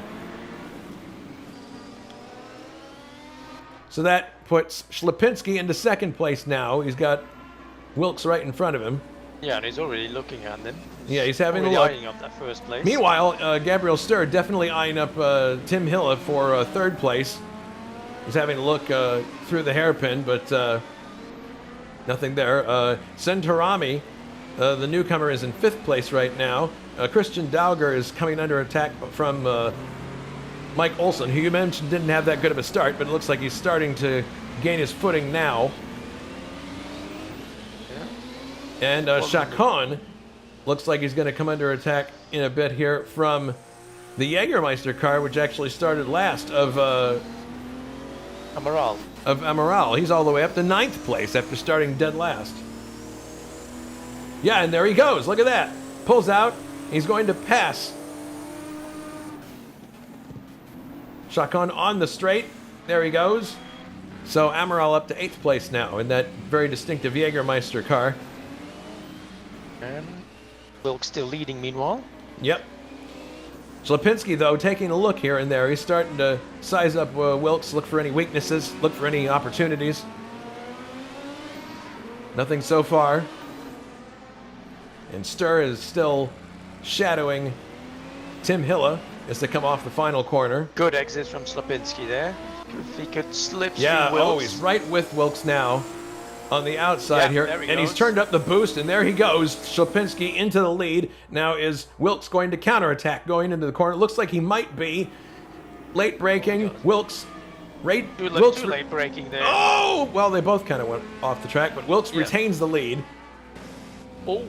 My goodness. That was close. And this might allow Hille and Sturr to close up again. Yeah, it might allow... Yeah, they're right behind them now. So, that slight miscue that slowed Ślepinski down at the end of the straightaway might have given them a chance, but now they're backing up a little bit. Sturr goes for third. Sturr's going for third. That's right. Sturr looking on the outside now for third place, but Hille closes the door. Nope. Wasn't quite the right place. But Sturr has definitely got some speed here coming into the final two corners. Ślepinski again, this time on the inside line. Ślepinski on the inside line. As well. Wilkes reaches down for that boost knob. Heading towards turn number 1. And everybody gets through okay. Sturr is right with Tim Hille now, looking for a way to get by. So only one DNF so far, Grant Riddall. Miller's still in the pits. Yeah, Miller's still getting repairs. That's really unfortunate. Ślepinski sticking to Wilkes like glue, looking for any opportunity he can. A lot of it comes down to how good the purchase you have is coming out of the final turn here. Here it is. Right here. He gets really good purchase coming off of it, but so does Wilkes. So not this time around. I think Sturr is looking at Hille now because he's already eyeing up the inside. Yeah, he is. Is he going to get it done? No. Hille wins the game of chicken as far as braking is concerned. Keeps it on the track. Good job. Giovanni Centorami running all by himself. Yeah, very good for his first race here. Christian Dauger 6th. Olsen 7th. Amaral in 8th. After an excellent start, Chacon in 9th. Drexler 10th. 11th, Filippo Marazzi. 12th, Jules Bouchard. 13th, Luciano Rocha. Oh my goodness! There's a car that just went into the barrier there. Oh. It is Jules Bouchard. Jules Bouchard apparently out of the race. Let's see what happened here. Comes down the long straightaway. Oh, the back end gets out from behind him and he just slams into the barrier. He lost the wheel. I don't know what happened there. Just like he never lifted. Yeah, it was weird. It might have... Very strange situation. Yeah, that's... Slipinski having another look, this time on the outside of Wilkes, but it's not going to happen. And there is Tim Hilla right with Wilkes. No, Slipinski has gone into the lead now. Let's have another look at that. So slightly further towards the back, Amaral has just spun, letting recourse through. So Slipinski actually got him on the inside between turns 1 and 2. Very nifty move there by Slipinski, who's now in the lead, and now Wilkes is caught in the battle for second place with Tim Hilla and Gabriel Sturr. Miller is moving again. Mm-hmm. Different end of the field, but...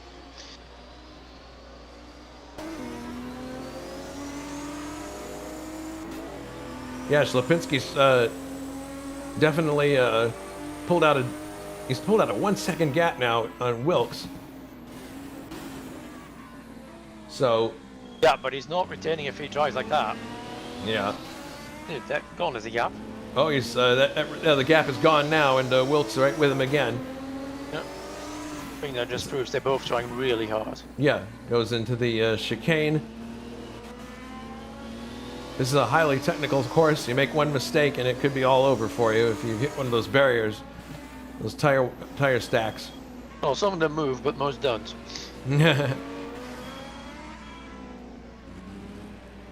All right, 10 laps in, and the top 4 are still running really close together. Yeah, which wasn't at all the case in the Division 2. It was cars got spread out pretty quick.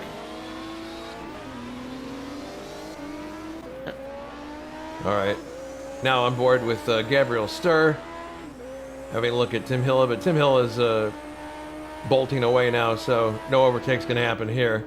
I wonder if the BMW actually has the legs on the Porsche on the straight. It doesn't look like it. Maybe it lacks a bit of power. In any case, heading now towards the chicane, you can see the cars all right together here for the battle for second place. And Gabriel, I would think the best thing for him to do in this situation is just wait for a mistake from the two in front, and maybe he can sail through like a fox, taking advantage of something that happens. We've seen that happen before in races like this.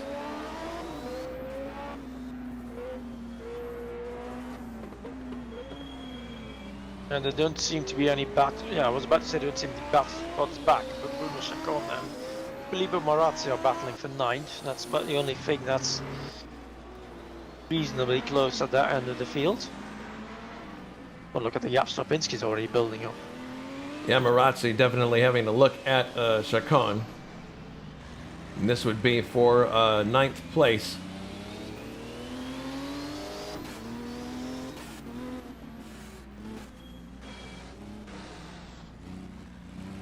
Looking out the back of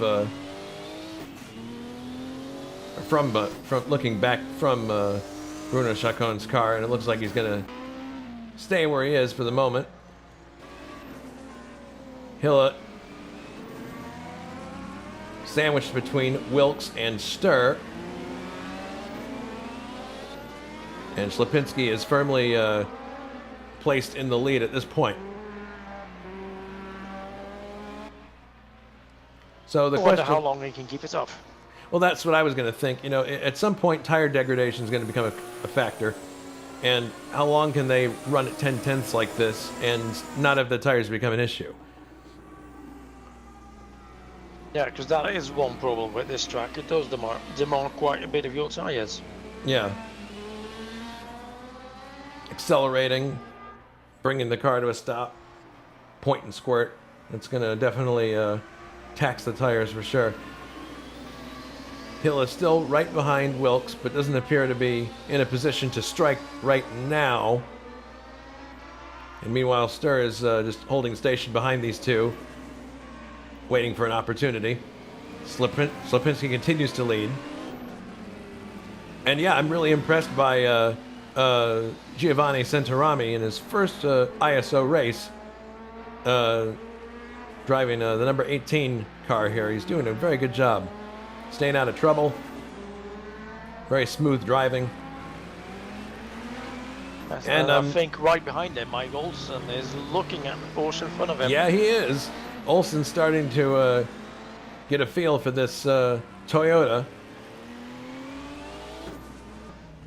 And here he is. Seems to have a tighter line, and can he do it on the straight? Does not appear so. No, it looks like the Porsche is running away from him there. Speaking of tire degradation, that's definitely something we can expect from the Toyota. That extremely wide car, driven in real life by Rolf Sommerlin.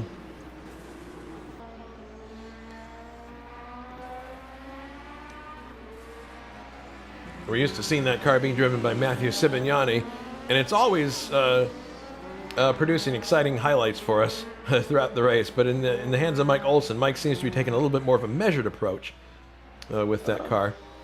He does, and if you notice, he gets closer on the infield, and he'll probably drop back again once it sees a big straight. Yeah. Because he's actually just the same position where he was a lap ago. Pretty much, yeah. Battle in front stays where it is. Actually, Ślepinski has pulled out a bit more of a gap now. He's now 4 seconds and change ahead of Tim Hille. Wiltz, Stur. Looks like the battle has kind of cooled down for the moment. Centorami in 5th, Dowger in 6th, and that Toyota driven by Mike Olsen looks like it's backed off just a tiny bit. Drexler in 8th, Chacon in 9th, and you were right. There appears to have been a problem with Francisco Amaral because he's behind Marazzi at this point. And then Luciano Rocha in 12th place. Miller is back on the circuit, but he is 6 laps adrift, actually 7, after lengthy repairs. And we have 2. But if there's only one more retirement, he can pick up points. True. Huh? That would explain why he's still out there.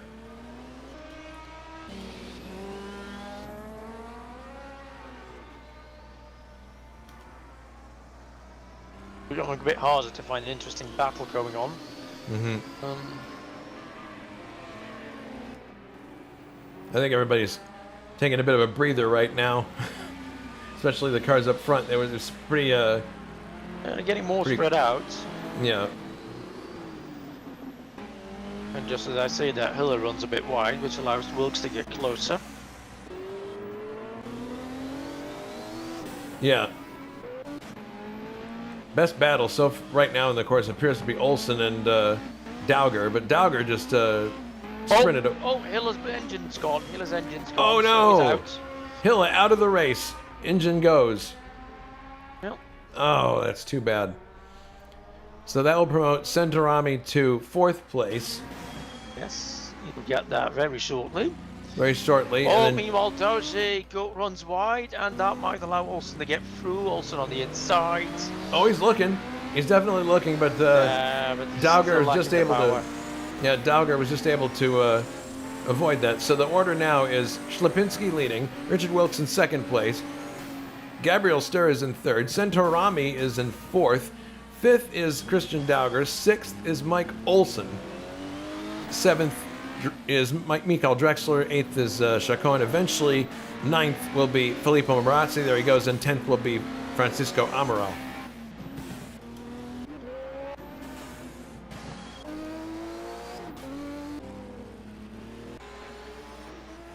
So the gap is 7 seconds now between Wilkes and Ślepinski. Gabriel Stur is a little further back from Richard Wilkes, and then we have Centorami basically by himself in 4th. Dowger and Olsen very close together. This is probably the best battle in the circuit at the moment, if you can call it one. Drexler in 7th, Chacon 8th. Marazzi actually is now coming under attack from Francisco Amaral. This is for 9th place. They're alongside each other going into the left-hander that leads to the hairpin. Yeah, and there he goes. Yeah, Amaral looking to go around the outside. Oh! A little bit behind him, someone runs off as well. I think that's Luciano Rocha. Rocha gets back on the course, but there's Amaral going ahead of Marazzi into 9th place. Little bit of a... Oh, Marazzi runs a bit wide. Yeah. And behind, well, I was about to say there's another battle, but that's actually Shlapinski lapping Rocha already.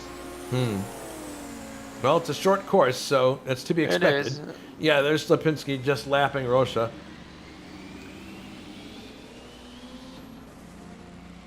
And there's other cars just ahead of Shlapinski here, so he's going to have to cut his way swiftly through these cars and not lose any time. 7.8 seconds is the gap from Shlapinski to Wilkes, and we are on lap number 19 right now. So there's still plenty of time for Wilkes to reel in Shlapinski or put some pressure on him. Stur is in 3rd, Centorami 4th, Dauger 5th, Olsen, that is now starting to struggle to hold on to well, it was Dauger. really close at the exit there, but then the horsepower kicks in, and it's goodbye. Yeah. Drexler It's a never-ending story. Just every lap, it's the same one. Yep. You do all that work to get close in the twisty bits of the course, and then when the straight comes along, it's all handed back. Frustrating situation. Dauger isn't too far back from Centorami, so that could be interesting. Oh yeah, he is. He does appear to be gaining on Centorami at this point, so we could have a battle for 4th at some point here.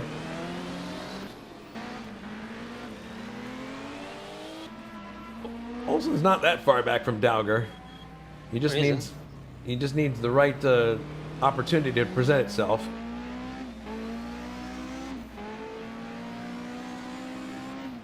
So he's shifting that car at about 8,000 revs. That's where his limit is. Well, he goes a little more there. He saw the red light come on just briefly.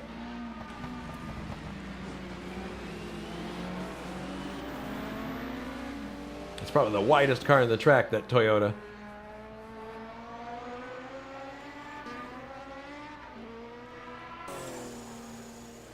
Shlapinski continuing to lap cars. He's coming up now to Francisco Amaral. Put him a lap down. Wilkes remains in 2nd. 3rd is Stur. 4th, Centorami. And now Olsen is right with Dauger. Yep. Maybe a chance for... And there's a yellow flag in this area. I'm not sure what that's about. I don't see why, but...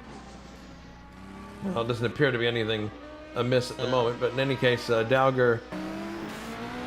You can see the Toyota right behind him at this point. We'll see if... The yellow flag is actually Drexler spinning behind them. I see.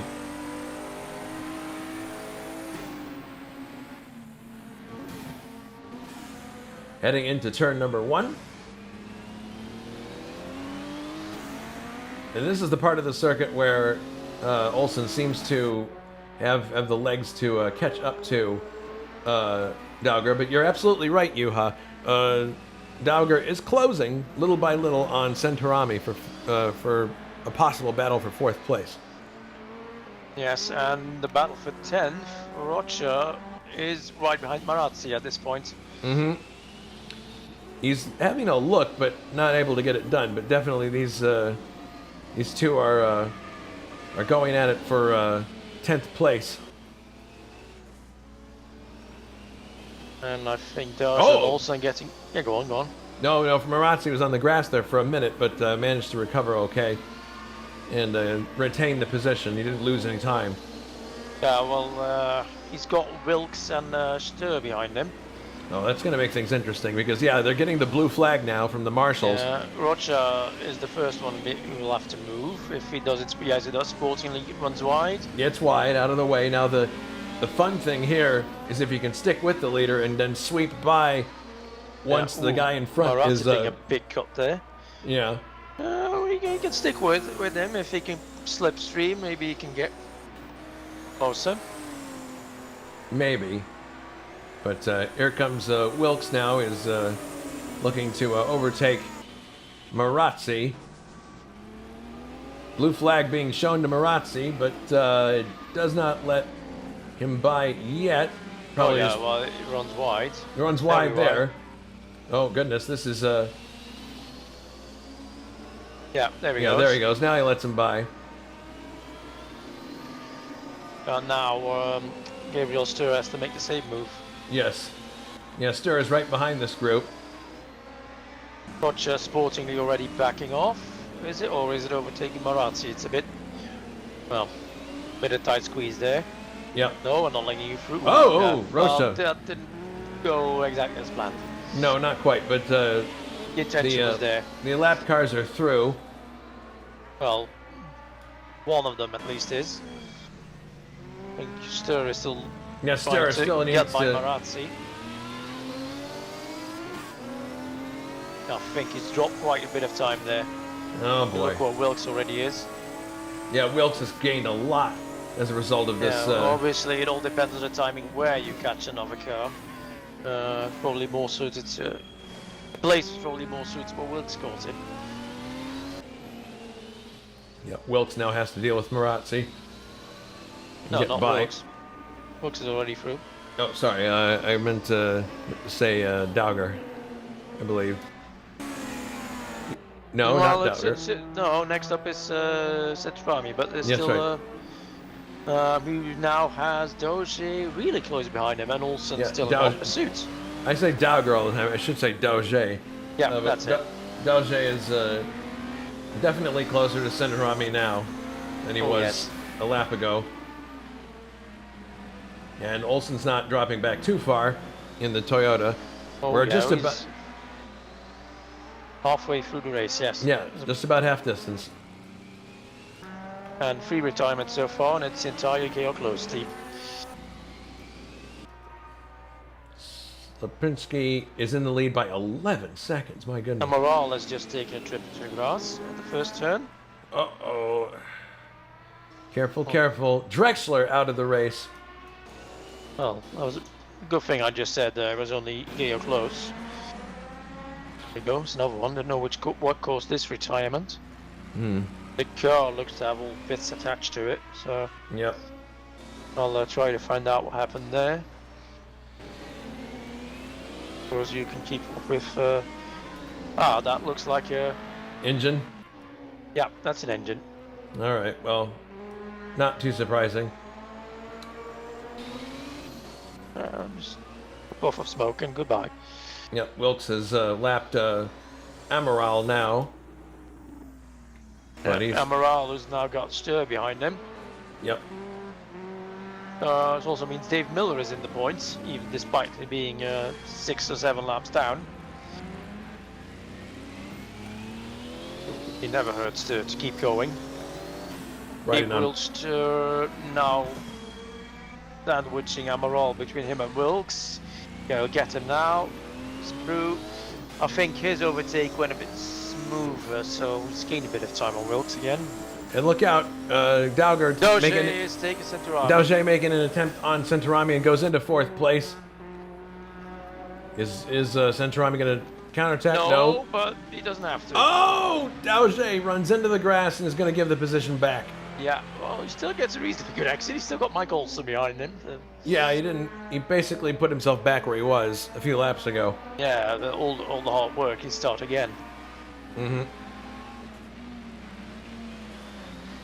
Oh my goodness! What's Olsen doing? Yeah, what is Olsen doing? He's going for the pits. That's got an engine. That's rather odd. I wonder why he's doing that. Does he need fuel?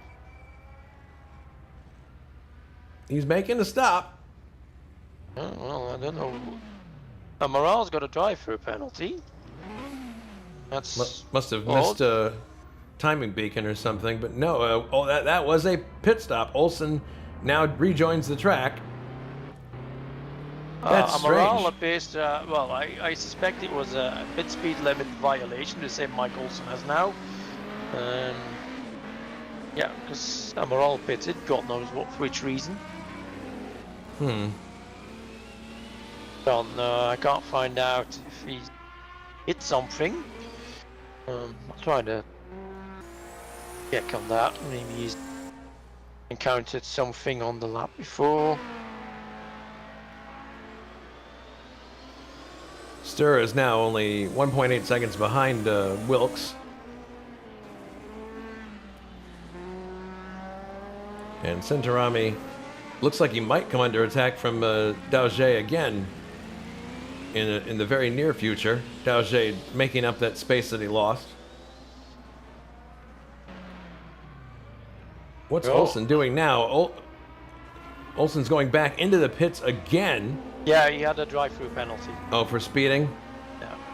Well, Oh, is he still in 6th? Slapinski DNF'd. Slapinski's out. oh no! What happened? Engine, I gather. Yeah, engine.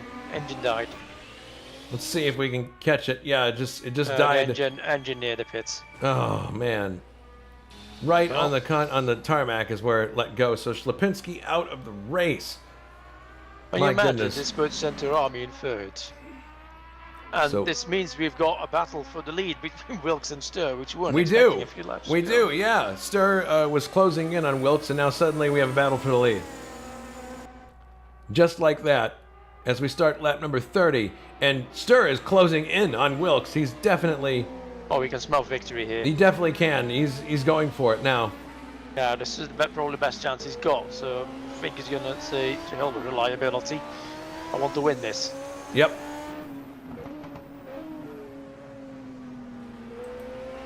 I don't think he has won a DRM race this year.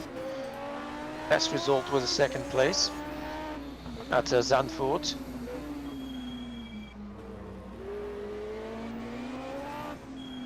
Yep, staying right with Wilkes.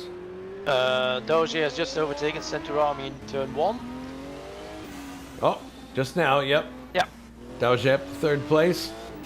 Centurami down to can 4th. reply to that. Meanwhile, Wilkes and Stur are on the runway. And Wilkes gets good purchase off of the corner, and he's definitely staying in the lead this lap. Olsen's pitting again. I suppose he's trying to get his drive-through sorted. Doesn't seem to work for him.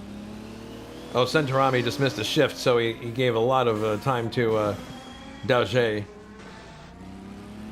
But they come back onto the straight. Yep. And Stur is still right with Wilkes, especially through this section of the course. They're right together. We'll see if he's able to. I think the car's better in the technical sections of the track, but The BMW is. yeah. Unfortunately, Mike Olsen has been excluded because of probably not being able to complete the drive-through. Oh man, yeah, Dairy Queen for Mike Olsen. So yeah, drive-through probably a shame. related. That is too bad. Yeah. Also, I've got no idea where he was at that point because But race Stur- control that puts him at 15th. But Stur is having a look at Wilkes on the outside, but not going to do anything there, obviously. Coming through the 2nd turn now. Downshifting into the chicane section. Yeah, Stur definitely is faster through here. You can see it. oh yes. Look at him! Really Oh, close. here, might Sliding try inside. something. Oh. No! Oh! He ran into the tire stacks. Yeah, his engine's still running, but oh god. Oh, what a disappointment! And Yeah. there goes Chacon past. Not a pass for into position, but no, he's unlapping himself from a Gabriel. yeah. Yeah, Gabriel But here comes two other cars that are in a battle right now, Marazzi and Rocha. Yeah. But what is Stur going to do here? He's still technically in the race in 2nd place. Yeah, but his engine's idling at 16 RPM, so I think he's gone. He's out. He's out. So Yeah, so- that's unfortunate. Gabriel Stur out of the race. So Dauger is now in 2nd place, but with a 33-second gap to the leader. Centurami, in his debut at ISO, finds himself on the podium right now. Stur is still in 4th place, but he's going to be falling down the list. Yeah. Chacon will eventually be elevated to 4th. Rocha to 5th. Filippo Marazzi to 6th, and then Amaral to 7th. And that's Miller to. Well, Miller's got still two DNFs in front of him. Yeah, it's going to take him a while to, but he'll be able to do it. Oh, goodness. Marazzi just missed one of the He missed the chicane, but didn't hit any tire stacks, thankfully, and didn't gain anything there. So I'm sure he's going to be okay. But there was I think. I don't know what he's doing. He's missed. He's heading for something's the not right. Dauge is in the pit lane or at the start of it. He's got some kind of an issue. I think it. Oh. Engine is running. He's heading into the pits now. He's third. Still, Centorami goes into second place. I don't know what's got. Maybe they're going for fuel. I don't know. That's strange. I don't understand this. Tires? I don't know. Why would you go for tires in a situation like this? Yeah, it's quite a short race. Yeah, it's a short race, and there's certainly you'd have to gain all that time back. I don't get it. Unusual. But it is a proper pit stop. Now, hopefully, he won't blow through the pit lane speed limit when he goes on his way out. But he's losing lots of time here. Yeah, he's just. And look who finds himself in third now. Bruno Chacon. Bruno Chacon and Luciano Rocha is in fourth with Marazzi fifth. Dauge is down to sixth. Amaral's about to overtake him. Amaral's about to overtake him for sixth. Goodness, there are a lot of people here who don't normally find themselves at the front of the field and are doing excellent. Centorami, his performance very noteworthy. Oh yes, I mean if something happens to Wilkes, he'll get a debut win for. Yeah. And I can't recall a situation where someone's had a win at ISO in their debut race. I'm sure that obviously the first ISO race run that would be the case, but whenever that was. But Centorami definitely very impressive in his debut here. Chacon is way further back in third place. Roche has got a little bit of time to make up if he wants to try to battle Chacon for the podium. He was battling Marazzi before, but there's a bit of a gap there now. And Amaral, after an excellent start and a few miscues during the race, is in sixth. Dauge is still... Okay, finally, now he's moving. Now he's actually exiting the pits. Keeping to the pit speed limit, and he's not getting a penalty. Good. There you go. But he's going to be a full lap down, and he's in seventh place. Now, he's letting Centorami and Amaral through. So I don't know what the logic was behind that pit stop, but at any rate, there he is in seventh place, a lap adrift of the leaders. Francisco Amaral in sixth place. Marazzi in fifth. This is great for these guys because they don't typically find themselves this high on the finishing list. Chacon has had some good finishes through the years. Just by staying in there. Just by sticking in there. I mean, he famously won our 1986 F1 test race at Rio. At Rio, yeah, that was a year ago. And I know that he's had some other outstanding results through the years simply because he's able to stay in there and not. When he was my teammate in Formula One, he was usually right behind me or two places back. Mm-hmm. I was trying really hard, and him, by the virtue of I'm just trying to finish this race, well, he claimed the place right behind me usually. Mm-hmm. Got loads of points. I think he did pretty well in that championship. Now think of it. Question now is, Wilkes is actually coming up to lap some more cars here, I believe. He's no, actually, he's got a clear track in front of him. My apologies. Well, I think he can back down now. Yeah, I would think turbo boost now. 41-second lead. Yeah, pretty much everybody's running by themselves right now. Not a lot of action going on. So probably a good time to go to the trivia question and answer. So the trivia question was. 1 second. I think the question was, who won the Division 2 race? Yeah, who took the DRM Division 1 win Division 1, sorry. at Mainz-Finthen on June 18th, 1978? Was it A, Bob Wallach, B, John Fitzpatrick, or was it C, Klaus Ludwig? Well, I know the answer because I wrote it down. Yeah, you wrote it down, so you don't get to... No, I only looked it up yesterday, so I'd be cheating if I tried. Alright. Alright, and for those of you on the YouTube chat who are playing along, the answer is Bob Wallach. And there he is in his Kramer Porsche Valiant. Yeah, a car unfortunately not present today. Not today. Normally in the hands of David Jakes. Yes. Alright. Hopefully he'll be back for the next round.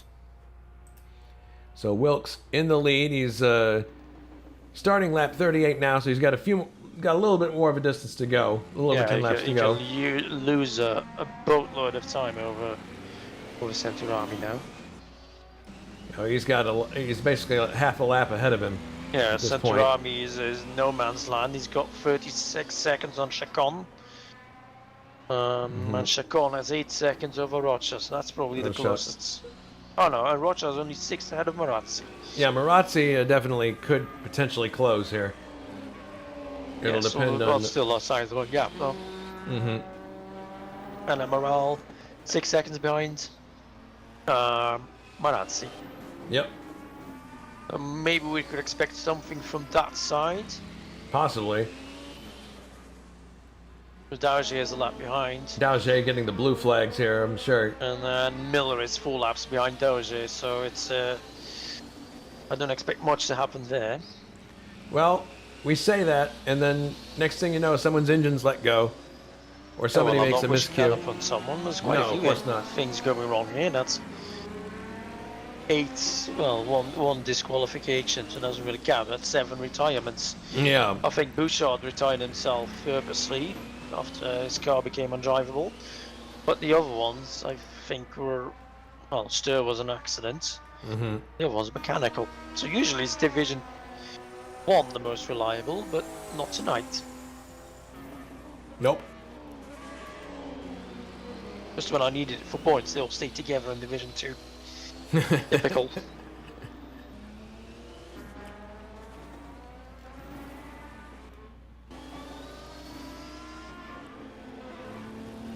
Yeah, Marazzi's got a ways to go if he wants to catch Rocha. And Rocha can see Chacon ahead, but he's still got a little bit of ground to make up. I think the most exciting thing we can get is Amaral catching Marazzi. Yep, there he is. He's got Dave Miller in between him and Marazzi at the moment.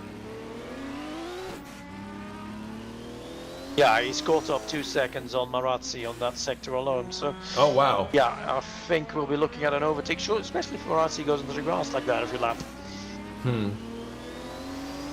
Yeah, we saw that a number of times in Division 2, situations where people were misjudging their braking zone, especially in turn 1 and heading into the grass.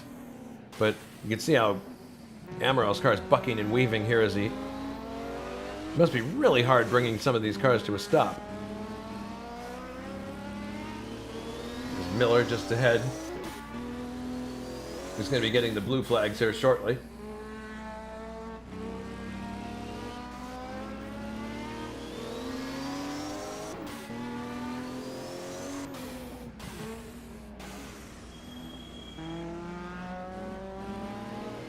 And Miller makes room for Amaral, and you can see that that gap is definitely closing down fast for 5th place.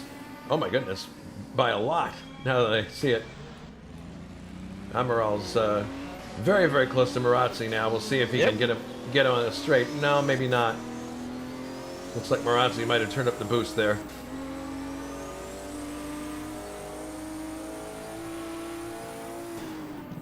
Braking for first turn. Ooh, lock up there for Marazzi. And he stays on the circuit. Good job. But Amaral right under the rear wing of Marazzi now. Definitely lapping faster.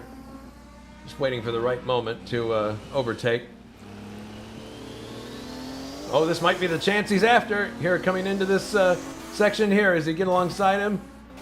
No, there's just not enough momentum. But now he's alongside, heading into the hairpin Is he going to take the long way around? Yes. Yes! Amaral up to 5th place, past Filippo Marazzi. Nicely done. Around the outside, actually. It's the hard way. Oh, misses a gear. Of course, a few gears there. Oh, there is Marazzi again. And Marazzi looking to overtake Amaral again. Oh, that shouldn't be too difficult. Or is it? We'll see. They're heading for first turn, braking. No. Amaral just gets ahead. My goodness.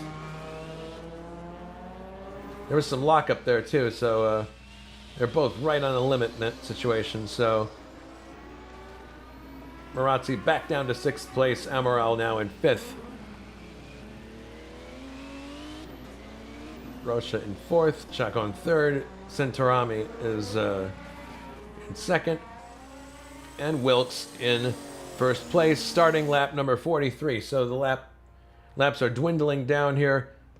The Minolta camera car of Richard Wilkes firmly in control of this race.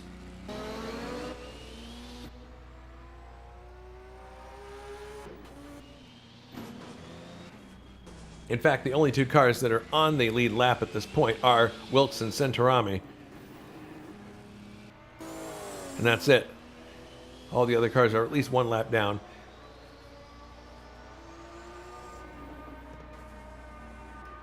Oh no! Amaral spun off the track, which is going to give away his 5th place, most certainly. Yep, yeah, there goes. Joins in front of. That was. Oh my goodness! So he's got. Now as a look at 6th place. My goodness. So what was a very well executed pass for 5th place has turned into a possible battle for 6th place with Dauger. After Dauger spent an interminable time in the pits. Actually, you know what? He's a lap behind Amaral, so it's not for position anyway. But Amaral is now with, well, he's got Miller between him and Marazzi again, so he's basically back to what he was doing before. Miller gets out of the way, so now Dauger is going to attempt to do it again. He's got some time to do it, but these tires must be really chewed up at this point.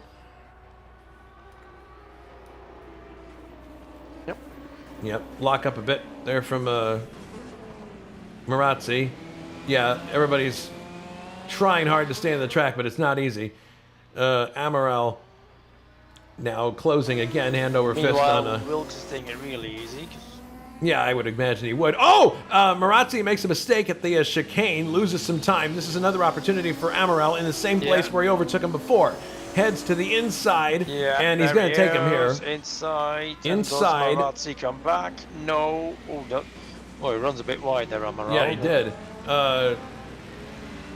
Here comes... if you're running around those marshals, I would dare say that's a course cut, perhaps, or... Well... technically running wide, but you don't think you'll get a warning for it. But this does make up Axel for, well, for 5th interesting. Yeah, it does. And Amaral is... Yeah, Doge is right behind it, but he's a lap behind, so... Yeah, that's not for position, unfortunately. Dauger can only unlap himself from Marazzi. Yep. And I believe he's going to do that now. No, he actually, that was a foreshortened shot. It wouldn't really make sense either, because Marazzi's involved in a battle with Amaral. Yeah. Roche has actually closed down a bit of space on Chacon. It's 4.5 seconds, but probably not enough time left for him to make some inroads into that. We'll see. Centorami still circulating in 2nd. Wilkes is in 1st. He's got 5 laps to go, it appears.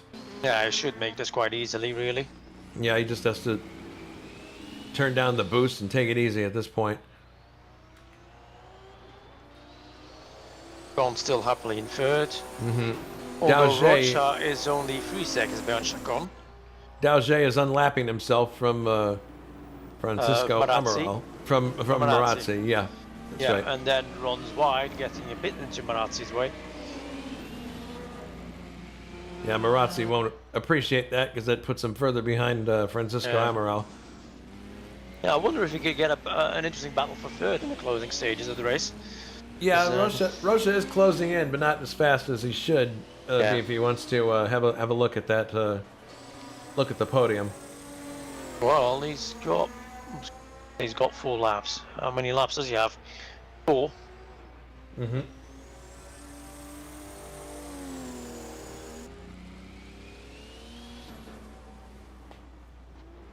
Yeah.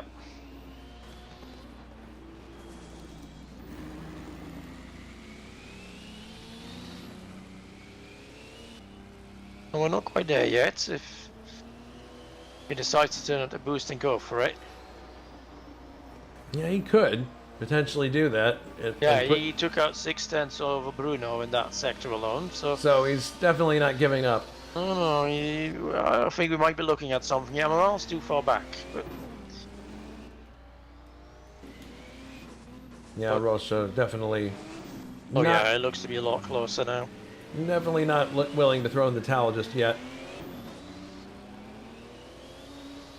I only took 1/10 there. I think Chacon may be noticing it. Mm-hmm. I think Rocha is in the slightly more recent car, but that's something worth looking at. Don't know if these are running the exact same spec of cars. I know Bruno is in the 76 car, and Rocha in the 77, so he has a slight advantage over Bruno. He is definitely closing, though. No question about it.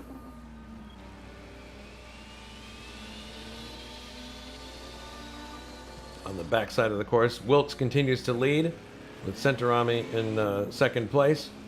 And the gap between Chacon and Rocha is now 1.6 seconds. So yeah, there's definitely... yeah, I think we can keep an eye on this until the end of the race. For sure.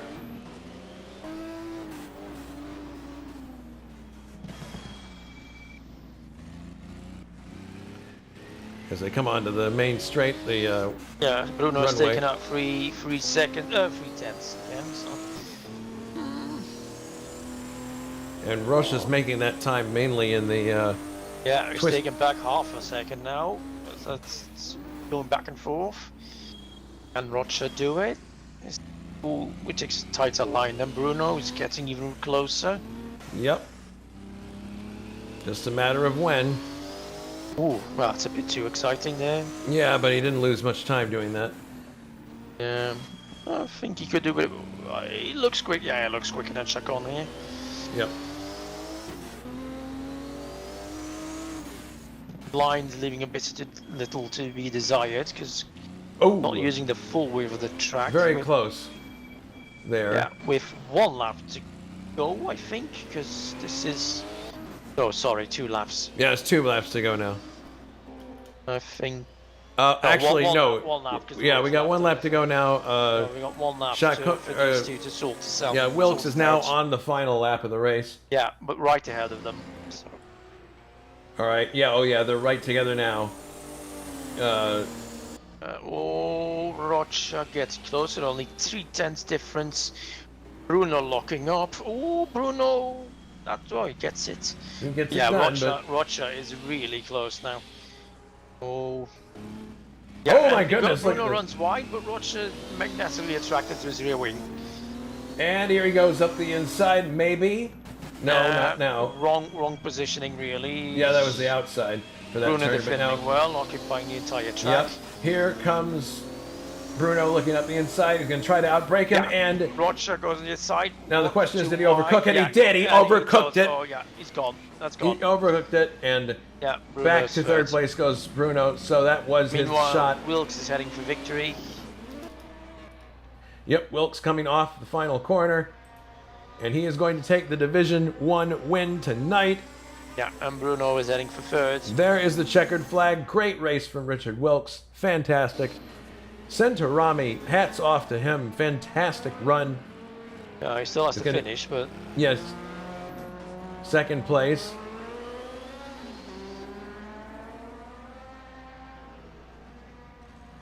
Downshifting for the final corner. Riding on board with him through this final corner, coming across the line. I'm sure he'll be very, very happy with this. There's the checkered flag for Centorami. And now... Dave Miller takes 8. And lots of flashing lights there from Rocha and Chacon. Chacon is 3rd. Rocha 4th. Francisco Amaral finishes in 5th. 6th, Marazzi, who's just crossing the line now. 7th, Dauget. 8th, Dave Miller, many laps adrift after his repairs. The cars that did not finish, Gabriel Sturr, Cesarius Lipinski, engine letting go, Mikael Drexler, Tim Hilla, Jules Bouchard, Grant Riddall, and Mike Olson, unfortunately, with a disqualification, apparently, for speeding in the pits and not being able to the steward's satisfaction, make the penalty for that. So, that was Division 1 for the 1978 DRM Series. A great run. Lots of fun. And we do have the winner of the race in the green room. We'll bring him in. Richard Wilkes, congratulations on your win in Division 1. Looked like a pretty interesting race shaping up with Slipinski, but then he was out of the race. So how was the race overall for you? Well, thank you very much, Jason. Well, it was a race of 2 parts, actually. The first part I had to fight everybody, and the second part I had to just coast as much as I could to bring it home. I don't know exactly what happened with Greg. Did he hit the tire stack, the BMW, when he was behind me? Gabriel? Well, it's an invisible tire stack right in front of it. Oh God. Oh, okay. He tried to cut the. Yeah. Okay. Oh, that's a shame.